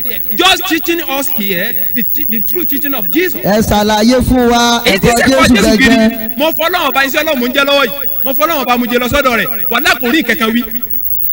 Ìwọ̀n sọ pé èwo ni mo gbàgbọ́ nínú Mátí, mo gbàgbọ́ nínú Lúùkù, mo gbàgbọ́ ní kíní. Ọdẹ. Alhamdulillah bá a ṣe ń sọ yẹn àwọn yẹn pọ̀ ní gúrúùpù yẹn àwọn yẹn sì ń fún lésì ńgbọ́ ya mo ní ẹ̀dá gbogbo jàmá ìfẹ́ kẹ́nìbọ̀dì sọ̀rọ̀ ẹ̀fẹ̀mí àti ẹlẹ́. Ẹ wá wò tí ó wá gbẹ̀yìn ọba bẹ̀rẹ̀ sí ní ṣépè fún ànábì Muhammad. Ó lé ànábì tí ọmọ bi ti ń lọ ànábì tí ọmọ bi tí ó dé sí. Mo bá ní dear brother, I don't here to abuse any prophet of God. If otherwise, I will remove you here. Wọ́n sẹ́ kéébù. Wọ́n bá ẹni Ọlọ́run kẹ́kẹ́. Mi ò dẹ̀ láìkì kó o bú òjíṣẹ́ kankan. Wọ́n bu. Bí bẹ́ẹ̀ kọ́ màá rí ìmúfẹ́ kó nínú gúrúùpù yìí. Ọba apologize wọ́n bá filẹ̀. Sì ṣàlàyé ń ta ní ọ̀ṣàlàyé mo tún da padà sórí question mi. Ọ̀la ẹ̀kọ́ rárá yìí ṣe. Tí ọba ṣàlàyé yẹn sì ló kú. Mo tún ti torí ẹ̀ lọ nẹ́ẹ̀tì lẹ́nu. Wọ́n tẹ ìwé kọ̀tẹ́ ẹ̀ tí ìwà lé ní rárá. Ọwọ́ lọ́wọ́ àárọ̀ bíi náà yẹn. Ṣùgbọ́n kò sàn kankan. Wọ́n èyí tí ìrẹsì ni wọ́n ìgbédé ní wà lọ́wọ́. So ẹ̀yin ọmọ ìyá mi gbogbo àwọn màláyíkà yẹn Ọlọ́run bọba láàánú pé ẹnikẹ́ni tó bá bẹ́ẹ̀ nìkan sọ̀tá nù wọn ẹnikẹ́ni tó bá bẹ́ẹ̀ nìkan sọ̀tá nínú àwọn ànẹ́bí Ọlọ́run tó lóun ọgbà ànẹ́bí kan gbọ́ kí ni Kùránì sọ chapter 2 verse number 98 Wa Jibril. Ẹ̀dì Ọlọ́run tó wá padà wàhálà Ọlọ́run kọ́kọ́ dákọ̀ pé ẹnikẹ́ni tó bá jẹ́ àdúù ní màláyíkà ẹni tó bá jẹ́ ọ̀tá gbogbo àwọn màláyíkà òun Ọlọ́run wá rọ̀súlù yìí àtàwùgbọ̀ àwọn òjíṣẹ́ rẹ̀ ó tún wá padà wá specialize ẹ̀ pé wà Jibril àti màlẹ́kà Jibril gangan fún alára rẹ̀ o wà Míkáíl ẹni wọ́n bá ti jẹ́ ọ̀ka Míkáíl náà o. fàínàlà àdúlélẹ̀ káfíìrì. Ọlọ́run bá ní dájúdájú èmi Ọlọ́run ọ̀tá ni mo jẹ́ fáwọn kèfèrí. Allahu akbar. Sọ́tàn o Ọlọ́run ọba rẹ̀ tẹ̀yìn ẹ̀ mọ̀ sọ pé àwọn àtàwọn kèfèrí àìsọ̀tá Ọlọ́run ọba ní òun àtọ́wọ́ sọ́tún bá kọjá bá tún. Sáwá yí eléyìí nígbà débẹ̀ lé. Táàyì ni. Látẹ̀bùdí lálẹ́ kẹ́límẹ́tì láàyè. Táàyì ni ẹ dákun torí tọ́lọ́hún náà. Ṣé ká yí nítorí pé kẹ́ ẹ lè pọ́n wa lé? Àbí torí kẹ́ ẹ lè pọ́n ẹ gẹ́gẹ́ ọ̀kẹ́ náà ní gbogbo wa. Mọ̀jẹ̀ àyèsọ̀ kan náà o. Àyèsọ̀ kan náà o. Ọ̀tọ̀ Ọlọ́run èsì ọ̀rẹ́ tèmi o. No. Mani adali waliyan. Fakari anzantu bil muharraba. Èyí ẹ pé ẹ tiri Ọlọ́run ọba ló sọ bẹ́ẹ̀ Ọlọ́run ọba ní pé àníṣọ sọ́dọ̀ mi lọ́lọ́run sọ pé ẹnikẹ́ni tó bí bá ẹni tó fi mí saláfẹ̀yìntì àbí ọ̀tá mi ẹni tó bá lọ fi saláfẹ̀yìntì ẹni tí ń bẹ̀ mí Ọlọ́run ọba sọ̀tà ọba lọ́fẹ̀yìntì ọba ṣe wọléwọ̀de ẹ máa gbọ́ o. Fakari anzantu bil muharraba. ṣẹ́tìrì òun tóun ti kéde ogun pé kí n bá òun jagun sì bá jà. Allah. Gbogbo ẹ̀yin tẹ́ ń gbà bọ̀dẹ̀ fún Islam lọ́wọ́ àwọn kèfèrí ẹ ti kéde ogun o yóò jà ran yín yóò jà ọmọ àfi tẹ́ bá túbá tẹ́ bá túbá lókù èmi kọ́ ni mo sọ lọ́wọ́ yìí ẹ lọ ká tẹ̀sí gbogbo àwọn àdìsí yẹn wà lábẹ́ tẹ̀sí jẹ́dá àtọ́bárí ọ̀sọ̀ bẹ́ẹ̀ àfa wa Sàwùkání tó kọ́ tẹ̀fírí Fatul Qadir òun náà sọ bẹ́ẹ̀ kí ni tẹ̀ sọ̀rọ̀ nípa ní tẹ̀fírí Kashfu òun lálẹ́ àwọn èèyàn bí òkú gbẹ́mẹ̀ Sọ́ọ̀tù Bákọ́rà chapter 2 verse number 98 ẹ já lọ wò ẹ̀dìrí ọlọ́run ẹ̀ bá mi sọ̀tá ọ̀tá èmi ọlọ́run ni wọ́n wá lọ fi ẹ̀yìn tí Allahu Akbar ọlọ́run bá ní pé o ti kéde pé tèmi ọlọ́run bọ̀ jagun o yìí sì bọ̀ já ogun yẹn ìjà ogun yẹn dé pé ìdààmú ló fi gbé ayé ọ̀n pajúdé báwọn ṣẹ̀ṣẹ̀ wá bẹ̀rẹ̀ ìdààmú tí ò ní lópin. kí ló fà ní kọjá mùsùlùmí tó lè so tọrọ fún kèfèrí àdìbí tẹ wà yẹn sẹ. ibi tẹ wà yẹn oko náà ni ẹ mẹ débẹ̀ mọ́. yuwaduna man adalla wa rasulahu. eré ẹ pé aw kana abahum aw abunahum aw ikhwanahum aw ashiratahum ulaika kataba fi qulubihim iman. wàláhi. wa ayyadahum bi ruhin minhu wa yudkhiluhum جنتي تجري من تحتها أنهار خالدين فيها رضي الله عنهم ورضوا عنهم أولئك حزب الله ألا إن حزب الله هم المفلحون. Suratul Mujadila Quran 58 verse number 22 kọ́ yẹn fásitì tó parí rẹ̀ gẹ́gẹ́ nìyẹn. La tajidu qawman yu'minuna billahi wal yawmil akhir. ẹ ti gbọ́ ọlọ́run ní gbogbo àwọn tí wọ́n nígbàgbọ́ òdodo pẹ̀lú ọlọ́run ọba tí wọ́n gba òjíṣẹ́ mi gbọ́ wọ́n nígbàgbọ́ òdodo pẹ̀lú èmi ọlọ́run wọ́n tún wá gbà pé ọjọ́ àlìkíyámọ̀ ń bẹ ọjọ́ táwọn lọ fèsì ọlọ́run ọba ń bẹ. yuwaduna mọ̀ bọ́ ọlọ́run ọba ni ò ní rí wọn kí wọ́n mọ ọba sọ̀rẹ́ kí wọ́n fẹ́ràn gan pa ẹni tí ń bọ́ ọlọ́run ọba sọ̀tà àtòjíṣẹ́ rẹ̀ ò ní rí wọn mẹ́ẹ̀. àwa sọ tẹ́ máa dáhùn sọ pé sẹ́wọ́n ni àkórìíra wọn àyè kan náà o gbọ́ o. àwa bì ní fọ̀rọ̀ ọlọ́run ọba pọ́nbélé sẹ́ni tí kúrò àyìnbá tẹ̀ ti gbé wa no doubt. wàmán asdaku minallahi haditha. dání tó sọ̀rọ̀ tó dáa jù bí ọ̀sán náà ẹ̀dìrí àbáyé ṣe ṣùgbọ́n lẹ́nu àlà ó lẹ́nu àlà ẹ̀nẹ́bí tún sẹ́nu àlà yẹn fún wa wọ́n bá wọn ṣe débi tí wọ́n fi ẹ̀sìn wọn tí wọ́n fi lù ẹ́ débi tí wọ́n gbé ọyá ẹ̀ wo ya wọn tí wọ́n kó tán. walan taridu anka yahudu walan nasara hatta tattabi'a millatahum. ó jẹ́ sọ̀rọ̀ tó lè jà sí wọn mọ́ bọ̀ wá Suratul Mujadila tá ń lò bọ̀ 22. ọlọ́run kódà kó sí àwọn bàbá yìí. aw abunahum. kódà kó sí àwọn ọmọ yìí. ẹ̀rí ọlọ́run bá ní pé kó sí bàbá yìí kó sí àwọn ọmọ yìí. aw ikhwanahum kó sí àwọn ọmọ ìyá yín gẹ́gẹ́ tí wọ́n jọ dẹ̀jẹ̀ yín lé yín lójú tó bá sì kí òun lọ́lọ́ rẹ̀ fẹ́ràn ẹni tí ó bá ọlọ́run sọ̀ táàtò jí sí ọlọ́run ọba kó sí bàbá yìí kó sì yá lọ́rọ̀ yìí náà tí wọ́n sọ ọ́ Tawbah chapter 9 o verse number 22 up to 23 ọ wà mẹ́ o mọ̀ pọ́ fásitì nìyẹn ọlọ́run bá ní kódà kó sì bàbá yín kó sì yá yín kó sì àwọn ọmọ ìyá yín tó jẹ́ pé ẹ̀jẹ̀ kí ni wọ́n jọ dàlẹ́ tàbí alábàátẹ̀ yà wà síráta hùn. ulaika kataba fi qulubihim iman. ẹ̀dìrì ọlọ́run nírú ògbà àwọn tá a kàkálẹ̀ yìí wọn ò ní fẹ́ràn wọn nítorí pé wọn ò fẹ́ràn ọlọ́run àtòjíṣẹ́ rẹ̀ ṣùgbọ́n kí ló fà àwọn yẹn wọ̀nyẹn kataba Allahu fi qulubihim ọlọ́run náà ti kọ ìgbàgbọ́ òdodo sínú ẹ̀mí wọn. ẹ dákun gbogbo àwa tá a mọ̀ ń lu àdìsí ẹ dákun ẹ mọ̀ lu àyà Kùránì náà ọmọ fọlọ́run bẹ̀ wá o. ẹ mọ̀ lò lọ́pọ̀. gbogbo àwa tá a mọ̀ ń lu àdìsí ẹ mọ̀ lu àyà Kùránì náà mọ̀ àdìsí tẹ́ ń bá ń lò. ẹ mọ̀ lò. ẹ wo àgbákò tá à ń sin lọ lẹ́nìí ẹ wo orílẹ̀-èdè àìdúró déédéé wa ni o a ti jẹ gbogbo ẹ̀kọ́ kálukú lọ lẹ́nu àlá tiẹ̀ wàláì nínú ẹni tó smart jù tó kèfèrí òsì tó lóun ní tájẹ́tì. bẹ́ẹ̀ni. pọ́ǹtì rẹ̀ nísìnyí bá bọ̀ kẹ́mọ gba alára kẹ́mọ gba níyọ̀ mọ̀ fara dà títí débi tí ń lọ yẹn. bẹ́ẹ̀ni. ẹjọ́ débẹ̀ tẹ́lẹ̀ wá yíjú padà sí pẹ̀tà mo dé o tí ẹ gbádùn ni. ẹ wo position mélòó ni mùsùlùmí wà lẹ́yìn. gbogbo yín kọ́ni wọ́n gbá yọ tán. bẹ́ẹ̀ni. ẹlẹ́sìn mi tún bọ́ tẹ bá tún dé ẹ mọ̀ jà yára wa ní kì kò ní ìdí ká yára wa ní kì ẹ sájà mọ̀ dàrú tó ẹ dirí ọlọ́run bọba Allah subhanahu wa ta'ala olóòní rí wọn kí wọ́n mú wọn ní àtẹ̀yìntún ọ̀rẹ́ o nítorí pé kí ló fà ulaika kataba Allahu fi qulubihim imanan àwọn wọ̀nyẹn ọlọ́run bá ti kọ ìgbàgbọ́ òdodo sínú ọkàn wọn ni mọ̀ bọ̀ wá. wa ayyadahum bi ruhin minhum. wa ayyadahum bi ruhin minhum ọlọ́run sì ti fi ẹ̀mí òtítọ́ ràn wọ́n lọ́wọ́ látọ̀dọ̀ rẹ̀ wá kí ló fà á. wa yudkhiluhum jannatin tajri min tahtiha anharu. ọlọ́run nírú àwọn ẹni tí wọ́n fẹ́ràn àwọn ẹni tí wọ́n ń bẹ̀mí ọlọ́run bá sọ̀tá yìí àwọn tí wọ́n bá wọn sọ̀rọ̀ ẹ̀ kọ̀kọ̀ sọ̀rọ̀ ẹ̀ múlẹ̀múlẹ̀ yìí ọlọ́run bá ní àwọn wọ̀nyẹn o á mú wọn wọ gbàlìjẹ́nù onídẹ̀ra. khalidina fiha. ọlọ́run khalidina fiha gbére wọn mọ̀ sí lọ́mẹ́ radiyallahu anhu wa radu anhu Ọlọ́run bá ní á yọ́nú sí wọn àwọn ní wọ́n tún wá yọ́nú sí wọn tọ́lọ́run yọ́nú sí fún wọn. àmọ́ kórìíre wá bá wọn inú wọn náà máa dùn bí oríire Ọlọ́run rẹ̀ ara accept ẹ̀. ulaika isibullah. ẹ dirí o ẹ mọ ìyá mi tẹ́rí ẹ̀wù tọ́lọ́run fi parí ọ̀rọ̀ rẹ̀ Suratu Mujadila 58 verse number 22 Ọlọ́run bá ní pé ulaika isibullah ẹni tá a sọ yìí pé kọba yẹn ṣe nítorí pọ́jọ́ tọ Ọlọ́run ẹni tí ọba ṣe wọléwọ̀de nítorí pé ọ̀tọ̀ Ọlọ́run ọba ni Ọlọ́run bá ní àwọn wọ̀nyẹn ní ìsìnbùlá àwọn gangan ní àwọn wọ̀nyẹn ní ìjọ èmi Ọlọ́run ìjọ ta ni wọ́n sọ bíbí wọn ní ọmọ bí tó ti affect Islam bẹ́ẹ̀ni ọmọ bí tó ti ń ba tara rẹ jẹ́ lára Islam ó torí olè bẹ̀sìn jẹ́ no bí mo ṣe wà yìí wà lápò sí ohun tí mo fẹ́ fi bẹ̀sìn jẹ́ tí bàbá mi jẹ́ ní ẹ̀sìn lókun torí ẹ̀sìn Ọlọ́run ọba mọ́jẹ̀mú ni tọ́dẹ̀ ti pé ẹnìkan ọ̀dẹ̀ lè bá jẹ́ ó lè bá ara rẹ̀ jẹ́ dé ìyẹn sùọ́ sọ ọ̀rọ̀ Ọlọ́run ọba ti wà ń bẹ̀ pọ́nbélé Ọlọ́run ọba làwọn tí wọ́n jẹ́ ìjọ èmi Ọlọ́run wàláì tọ́lọ́run bá ní kí n lè súnmọ́ kódà kí n lọ kíyẹn bì kan tó ń bá dàn sọ pé ẹni kírísítẹ́nì abẹ́lẹ́gùn ni wà sí ti bẹ̀rẹ̀ bẹ́ẹ̀ni wàláì kẹ́ ẹ fún jẹ́sí bí àlejò ní jẹ́ lágbájá kírísítẹ́nì ẹ rọra sà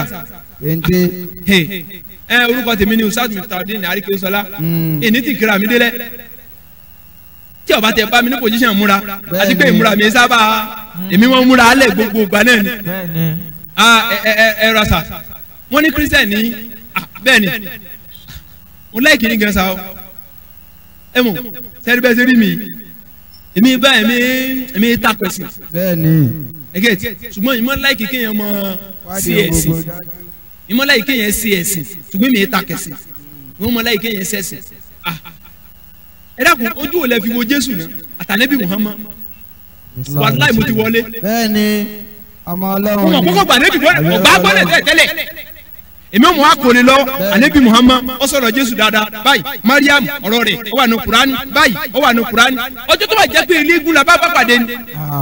sà ẹ má bínú sá o Ọlọ́run jàre yín pé mi yóò gún o Ọlọ́run nípa wá ń kèfèrí o kí ni ìyàtọ̀ tó wà láàrin òkúta tí wọ́n ń pè ní èṣù àti èṣù tí máa ń ṣe èèyàn ẹ divine ẹ fún wa. sẹ́wọ̀n pé èṣù tòkúta à ń rí o bẹ́ẹ̀ni èṣù tí máa ń ṣe èèyàn à kì í rí kí ni relationship tó wà ní àárín wọn. níbi tí n ti wọlé sí òun náà lánàá yọba yanu lẹ.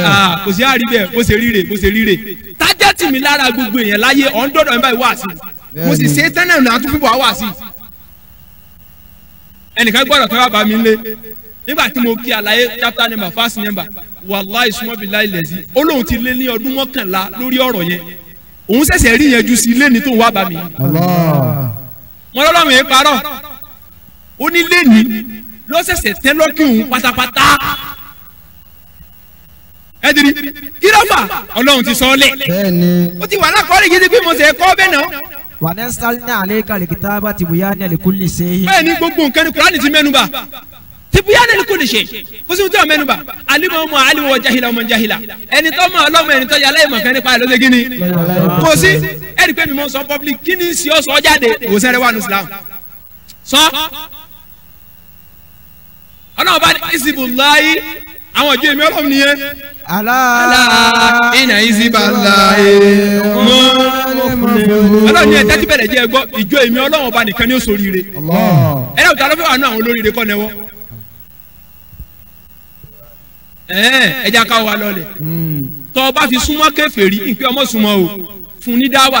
bẹ́ẹ̀ni wàláì kò sí ẹnìkan tó lọ bá ànẹ́bí Muhammad ní kèfèrí gbòòfù wàláì wàláì ànẹ́bí ó fún ní dáwà ni ọ̀nà táwa gbà ṣe dáwà wa pọ̀ á ṣe dáwà pẹ̀lú wà wa pẹ̀lú ìrìnsí wa á fi ṣe dáwà ọ̀rọ̀ ẹnu wa á fi ṣe dáwà ìṣesí wa á fi ṣe dáwà ìjẹsí wa á fi ṣe dáwà oríṣiríṣi ọ̀nà la lè gbà fi ṣe dáwà fún yàn tájẹ́tì ìwà tó bá fi súnmọ́ ẹni tí èsè mùsùlùmí bá ṣe introduce peace Islam sí ẹ wo kírísítẹ́nì tí ọ̀fẹ́ wo pọ̀ tẹ́ ń ṣe àlùwàlá lọ́wọ́ yóò kó àwọn lébẹ̀ àwọn pépà àdánwò kékèké ó nínú gbọ̀n bí tọ̀dọ̀ ti tèmi. ẹ yí padà.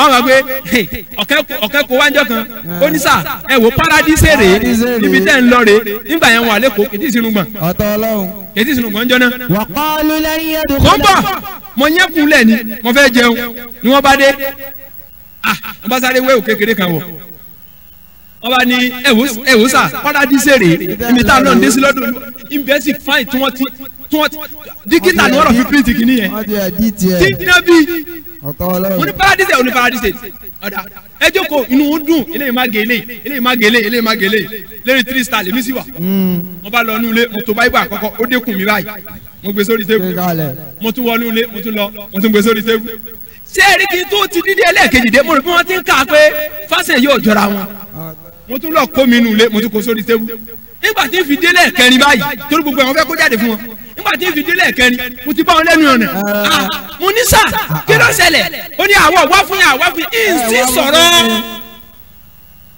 akẹ́kẹ́rì jáde ni. mo ní yìí tí sọ̀rọ̀ ṣé mo sọ̀rọ̀ ni ẹ wá ẹ fẹ́ kọ́ mi lẹ́kọ̀ọ́ yes or no. yes. tí ọlọ́pàá bá pàdé èèyàn tó bá ní ká flancers yẹn dà tó wá yọ olókèrè tó fi hàn báyìí tó ní go mọ́lọ́mọ́lọ́ ọlọ́pàá yẹn mọ̀ sẹ́ni àbóyọ olódo ẹni kó olódo ni adá flancers mi rè yọ gbà ni yọ wá verify ẹ o ṣé ó ti díù ni àbí fake ni àbí original so ẹ wá fi hàn mí nìyẹn pé kí n gbà ẹ̀ sí mo ní láti sí kíni. a sì fẹ́ yẹ̀ wò. mo ní àkéésè yẹn kínníkínní ọba bọ́ sínú ọgbà nǹkan tó ṣẹlẹ̀ ni pé àwa wà fún láti mọ fún àwọn èèyàn ní ìjíhìn rere mo ní ìgbé ìgbọ́ yìí ẹ wọlé ó dẹ̀ já mọ sọ́ńtà báyìí sá bíbélì ní tún à ń lé inú lé ó ní alátakò lẹ́yìn ẹ fẹ́ sàtakò ni. ọ̀rọ̀ olúwa. ẹ wò rọ ẹ wò fẹ́ẹ̀kì tí o kí gbogbo wa jókòó sí yùn ẹ wo èèyàn tó ti kó sófò lórí irọ́ bíkẹ́rẹ́ ẹni àwọn kan tí wọ́n pariwo kí wọn ò ní mọ̀ kẹ́kẹ́ wọ́n yẹ takisa oṣù à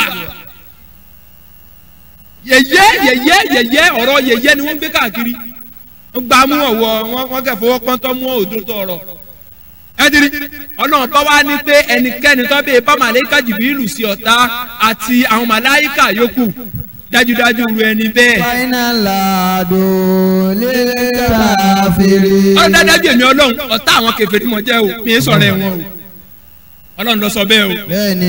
ẹni tó bá rí ibi tó tu sí ọmọ tu sí bẹ́ẹ̀ tí o bá sì tu síbòmí ń tẹ́ lè sọ lójú agbo wa ni kì í ṣe kí ni àmọ́ fi àyè ìbéèrè àti dáhùn lẹ. bẹ́ẹ̀ni wá wí.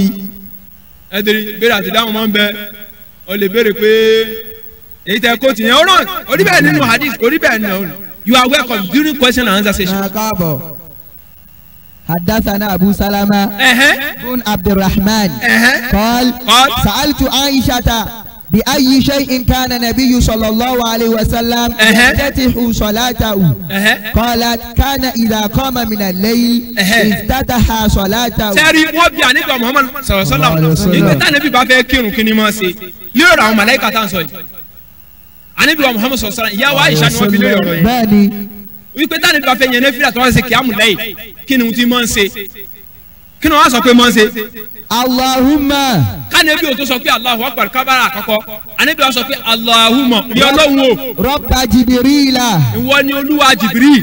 wa Mikaila. ìwọ ni ọlọ́run ọba màláíkà Jibril ìwọ náà tún ni olúwa Mikail. tẹ́wọ̀n pé Mikail òun ló wà ní ìcháàjì òjò ó wà ní ìcháàjì atẹ́gùn ó wà ní ìcháàjì omi ó wà ní ìcháàjì àwọn koríko ohun tí ó hù jáde Mikail ló wà ní ìcháàjì wọn tọ́lá bá ní rẹ̀ Mikael ọ̀yà mo fẹ́ kọ́ da ọ̀sẹ̀ dúró láàrin wákàtí kan gbogbo alábàárẹ̀ ẹ̀mú àti tani àwọn tí wọ́n lọ sí outer space kí ló dé tí wọ́n fi ń di ọ́sítíjì lọ kí ni wọn ò rí lókè lọ́hùn kí ni wọ́n lọ́wọ́ lọ́hùn hydrogen lásán kò sátẹ́kùn lókè wọ́n wá gbé ọ́sítíjì sẹ́yìn ọ́sítíjì wọn ta program bẹ́ẹ̀ 30 days wọn lò 30 days wọ́n bá ti lò 29 days wọ́n ti mọ̀ bọ̀ wá. wọ́n ti mọ̀ bọ̀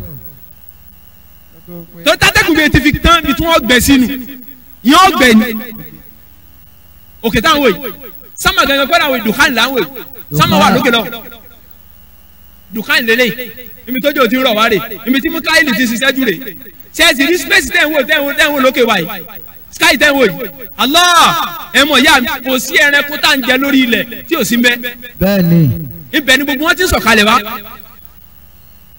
ẹja yóò bọ́lẹ̀ ehoro àparò màálù gbogbo tá n jẹ bí èmu àgbò èwo kọ òkè ni wọ́n ti sọ̀kalẹ̀ wá sílẹ̀. àjẹwọ́ tán kò sí ìkí ọ̀hún tí ọmọ sọ̀kalẹ̀ látòkè láti outer space. Mikael ló wà ní charge gbogbo oyún tiẹ̀. Màlẹ́kà Jibril òun ló wà ní charge pé gbogbo ohun tí ó jẹ́ ìkẹ́ Ọlọ́run lára wa. Bóyá Ọlọ́run fẹ́ pé ọyá lágbájá afẹ́ kó dolówó, bóyá lágbájá afẹ́ kó bímọ ń bí àwọn Ọlọ́run ọba, bóyá lágbájá afẹ́ fún ní mẹ́sẹ̀gì lọ́mú bá èèyàn inú àwọn ànẹ́bí rẹ̀. Òun ni máa mú wá yí wá bá gbogbo àwọn ànẹ́bí Ọlọ́run. Màlẹ́kà Jibril làfà wọn. Kódà ànẹ́bí Muhammad gan kò rí Màlẹ́kà Jibril fín. Lọ́nà ẹyọ kan kò síbi kan tó ti fẹ́ nu ẹ̀tẹ́ kan. Torí pé àáfà gbogbo àwọn ànẹ́bí Ọlọ́run Màlẹ́kà Jibril. Mikael náà wà ní ìchájẹ ẹnu sí ẹ, Málíkù tiẹ̀ kí ni sẹ́ tiẹ̀ ilé náà. Ọ̀gá wọn nìyẹn president wọn nìyẹn. Ọ̀kan nínú àwọn málákù náà ni náà màláìka náà ni. Málákù minal màláìka. Màláìka lòun náà wọ́n lóhun tiẹ̀ tó bá dúró 1000 ẹ̀wọ̀n kọ́ lọ́wọ́ inú sọ́ọ̀tì sádà kan 32 verse number 5 Ọlọ́run tẹ́ bá ka 1000 lórí ilẹ̀ alààyè yìí ó ṣẹ̀ṣẹ̀ sí dídí ọjọ́ kan lọ́dún èmi Ọlọ́run. 1000 years ilé ayé yìí ó ṣẹ̀ṣẹ̀ sí dídí ọjọ́ kan lọ́dún Ọlọ́run. Tọ́ Màlẹ́kà Jibril wa ní táwọn bá fẹ́ lọ sálámà sí àwọn ọmọ rìn láti ẹsẹ̀ rẹ̀ títí dé etí rẹ̀ káwọn tó gbà àníkáwá kìíní ni o. Ànábì sọ̀rọ̀ ń sọ fún wa pé Màlẹ́kà Jibril ó ní ìhẹ́ 600 àbí 6000 ló tẹ̀ pé 600 ọgọ́rùn-ún mẹ́fà ní apá rẹ̀ báyìí lẹ́gbẹ̀ẹ́ yìí ó ní ọgọ́rùn-ún mẹ́fà náà lẹ́gbẹ̀ẹ́ yìí. Màlẹ́kà Jibril wà lòun kéré jù ní gbogbo màlẹ́kà tọ́lọ́hun dá tọ́lọ́hun mọ irin iṣẹ́ yárayára ẹni tó serú nǹkan tó gbóra ẹni tẹ̀ ń kìlọ̀ fún ẹ wé èèyàn tó gàgà bá. o sì yí padà. jẹ́ pé tó bá rẹ̀ kẹ̀kẹ́ sí ọ pé bá kùkù wà náà ó sì wọlé tó wọn ní rí ọmọ. bẹ́ẹ̀ni. still ní ìyẹn dẹ̀ rẹ́dí àti rí Ọlọ́run yẹn fi tọ́lọ́run bá sọ̀kalẹ̀ tó bá ní anna Allah subhanahu wa ta'ala yóò pé yẹ sí wọn forúkọ yín gbowó báńkì ní sà. ibi tẹ́lẹ̀ mi tọ́lọ́run ní kìkì ó bàjẹ́ láadé. yóò tún wọn fi lẹ̀ bí sọ wọn forúkọ yín gbowó báńkì ni wọn fi gbowó báńkì náà tó kò sí ìtọ́kàn àpọ̀lù yẹn. so Israfil. ẹ wá rí o anabi sọ̀sán máa fi màlẹ́kà jù pé ń olúwa màlẹ́kà Jibril rin olúwa Mikael rin olúwa Israfil. Fatira samawati wal ardi.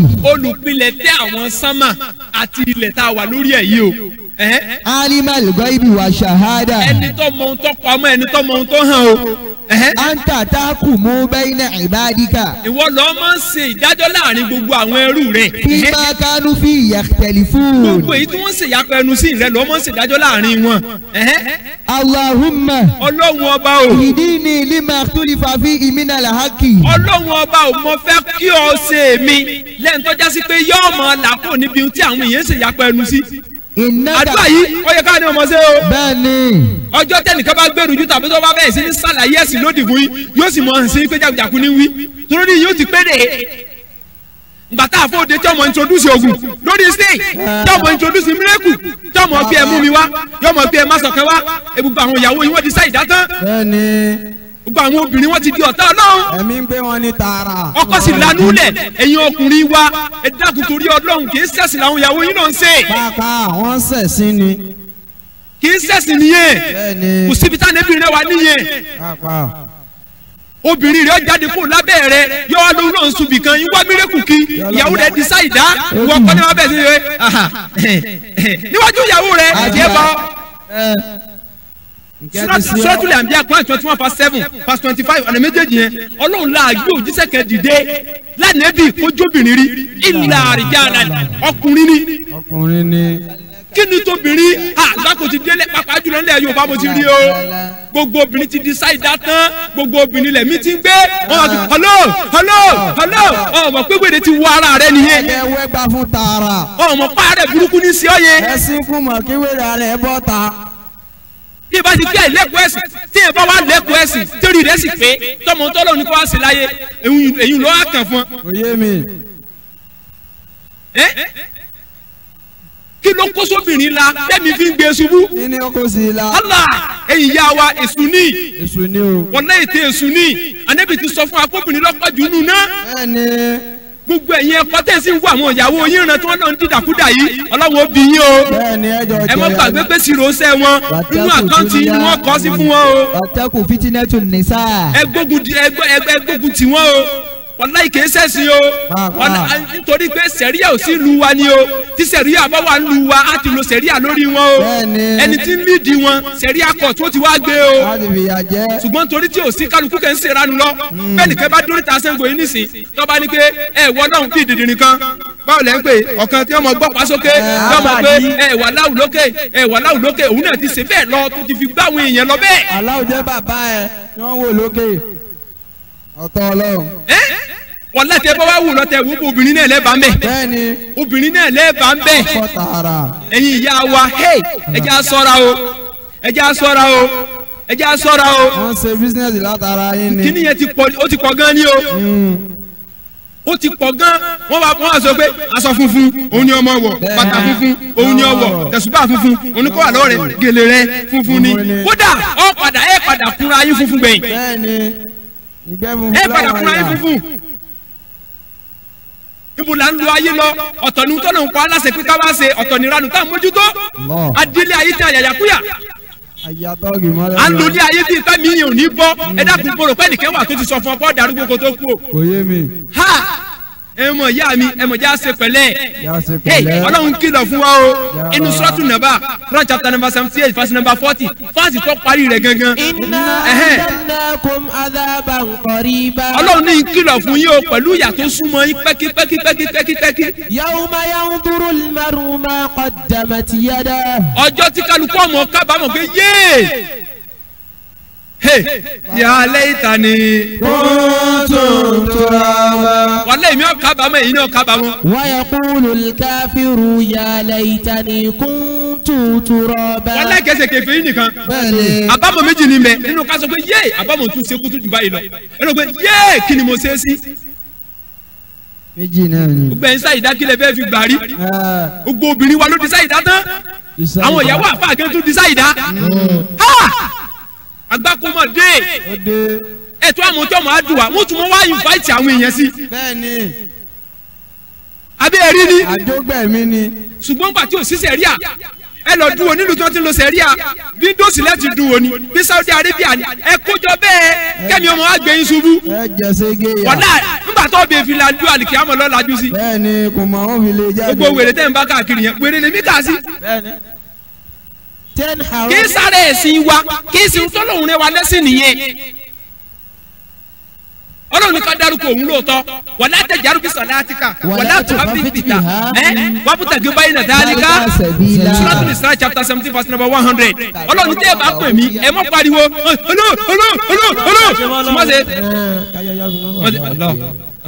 kétìrì ọmọ gbọ́hùn tí ọwọ́ ni wàbùtà gbé báyìí náà dáríkà ẹ wo oh my God ọlọ́run yín dúpẹ́ náà nígbò tí dá mi sí bí báwọn fẹ́ ṣe. alhamdulilah. mo fi ọlọ́run ọba búra out of 100 according to àgbọ́yé mi o nínú sẹ̀ríà ìsìláàmù yìí o ìsìláàmù nàìjíríà pàápàá jùlọ ilẹ̀ yorùbá kì í ṣe ìsìláàmù tẹ̀lé dé international level tẹ́ practice ẹ̀ lẹ́ẹ̀kan. wọ́n sọ pé sí yàn gbádùn ṣé mọ́símọ́sí kìíní rè yín ọdún wa lẹ́tì rẹ̀ tó gbé wàhálà lálẹ́.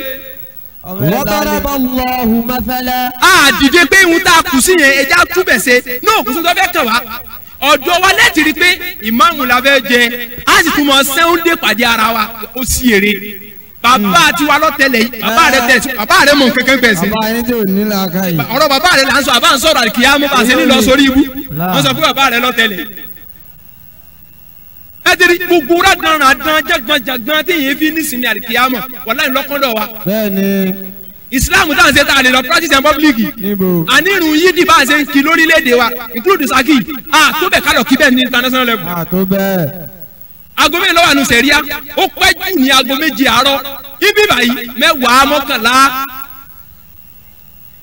mẹ́sàn-án. ẹtìrí gbogbo èmi according to my understanding àti ohun tí sẹ̀ríà ń sọ ìsìláàmù nàìjíríà bàbá dúró tá kinu gan kọ bá ṣe dúró rè wọgọwọgọ tó bá tún fi ẹsẹ̀ kín ẹsẹ̀ lomi yóò tún sùn báyìí. bẹ́ẹ̀ni yóò yẹra ni. bọ́ọ̀ bá fi kàn ẹlòmíì tún lè fọ́ gbogbo gbé dájọ́ mọ́ ṣe wàhálà rẹ̀ kàn rí.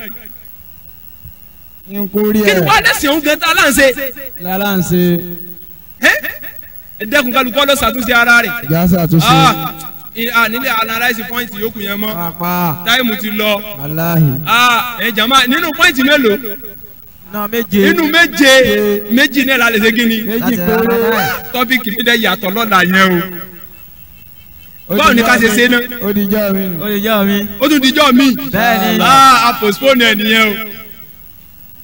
ẹ yá gbé tóbi fọlọ́wọ́n ba. Allahu Akbar. ẹ̀yin ọmọ ìyá mi nínú ẹ̀sìn wa ẹ dákun ẹ já dúró ala tariqatillah lójú ọ̀nà Allah subhanahu wa ta'ala èmi ọ̀ lálejò náà ti ń fìyàn sí ìnínà ti ń fìyàn sí ẹ rí i pé mo ń sọ chapter number verse number hadith number ló wò ó àwọn kọ́la ẹ̀dí tiẹ̀ kábẹ́. wal-mu'minuna wal-mu'minat ba'duhum awliya'u ba'd. sẹ́ẹ̀dìrì ọlọ́run bá ní olùgbàgbọ́ òdodo àti olùgbàgbọ́ òdodo àjọ ọjọ́ mọ̀ ya ni túlọ̀sì ní kẹ́mi òfin yín nímọ̀ràn rẹ̀. ya'muruna bil ma'ruf. sẹ́ẹ̀dìrì ọlọ́run ya'muruna bil ma'ruf àmọ̀ pa aláṣẹ pé eléyìí lọ́dà eléyìí lọ́dà eléyìí lọ́dà wa yanhauna 'anil munkar. a sì mọ̀ kọjúra pé eléyìí àmúkárù ni ìwà tí ọ̀dà ni ìwà dọ̀tí ni ẹ̀mí èdè díẹ̀ mọ́. wa yuqimuna as-salat. ọlọ́run ní wọ́n sì mọ̀ kírun déédéé.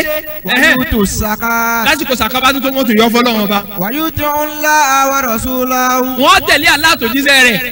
ulaika sayarhamuhumullah. ọlọ́run á kẹ́ wọn láyé á kẹ́ wọn lọ́rùn.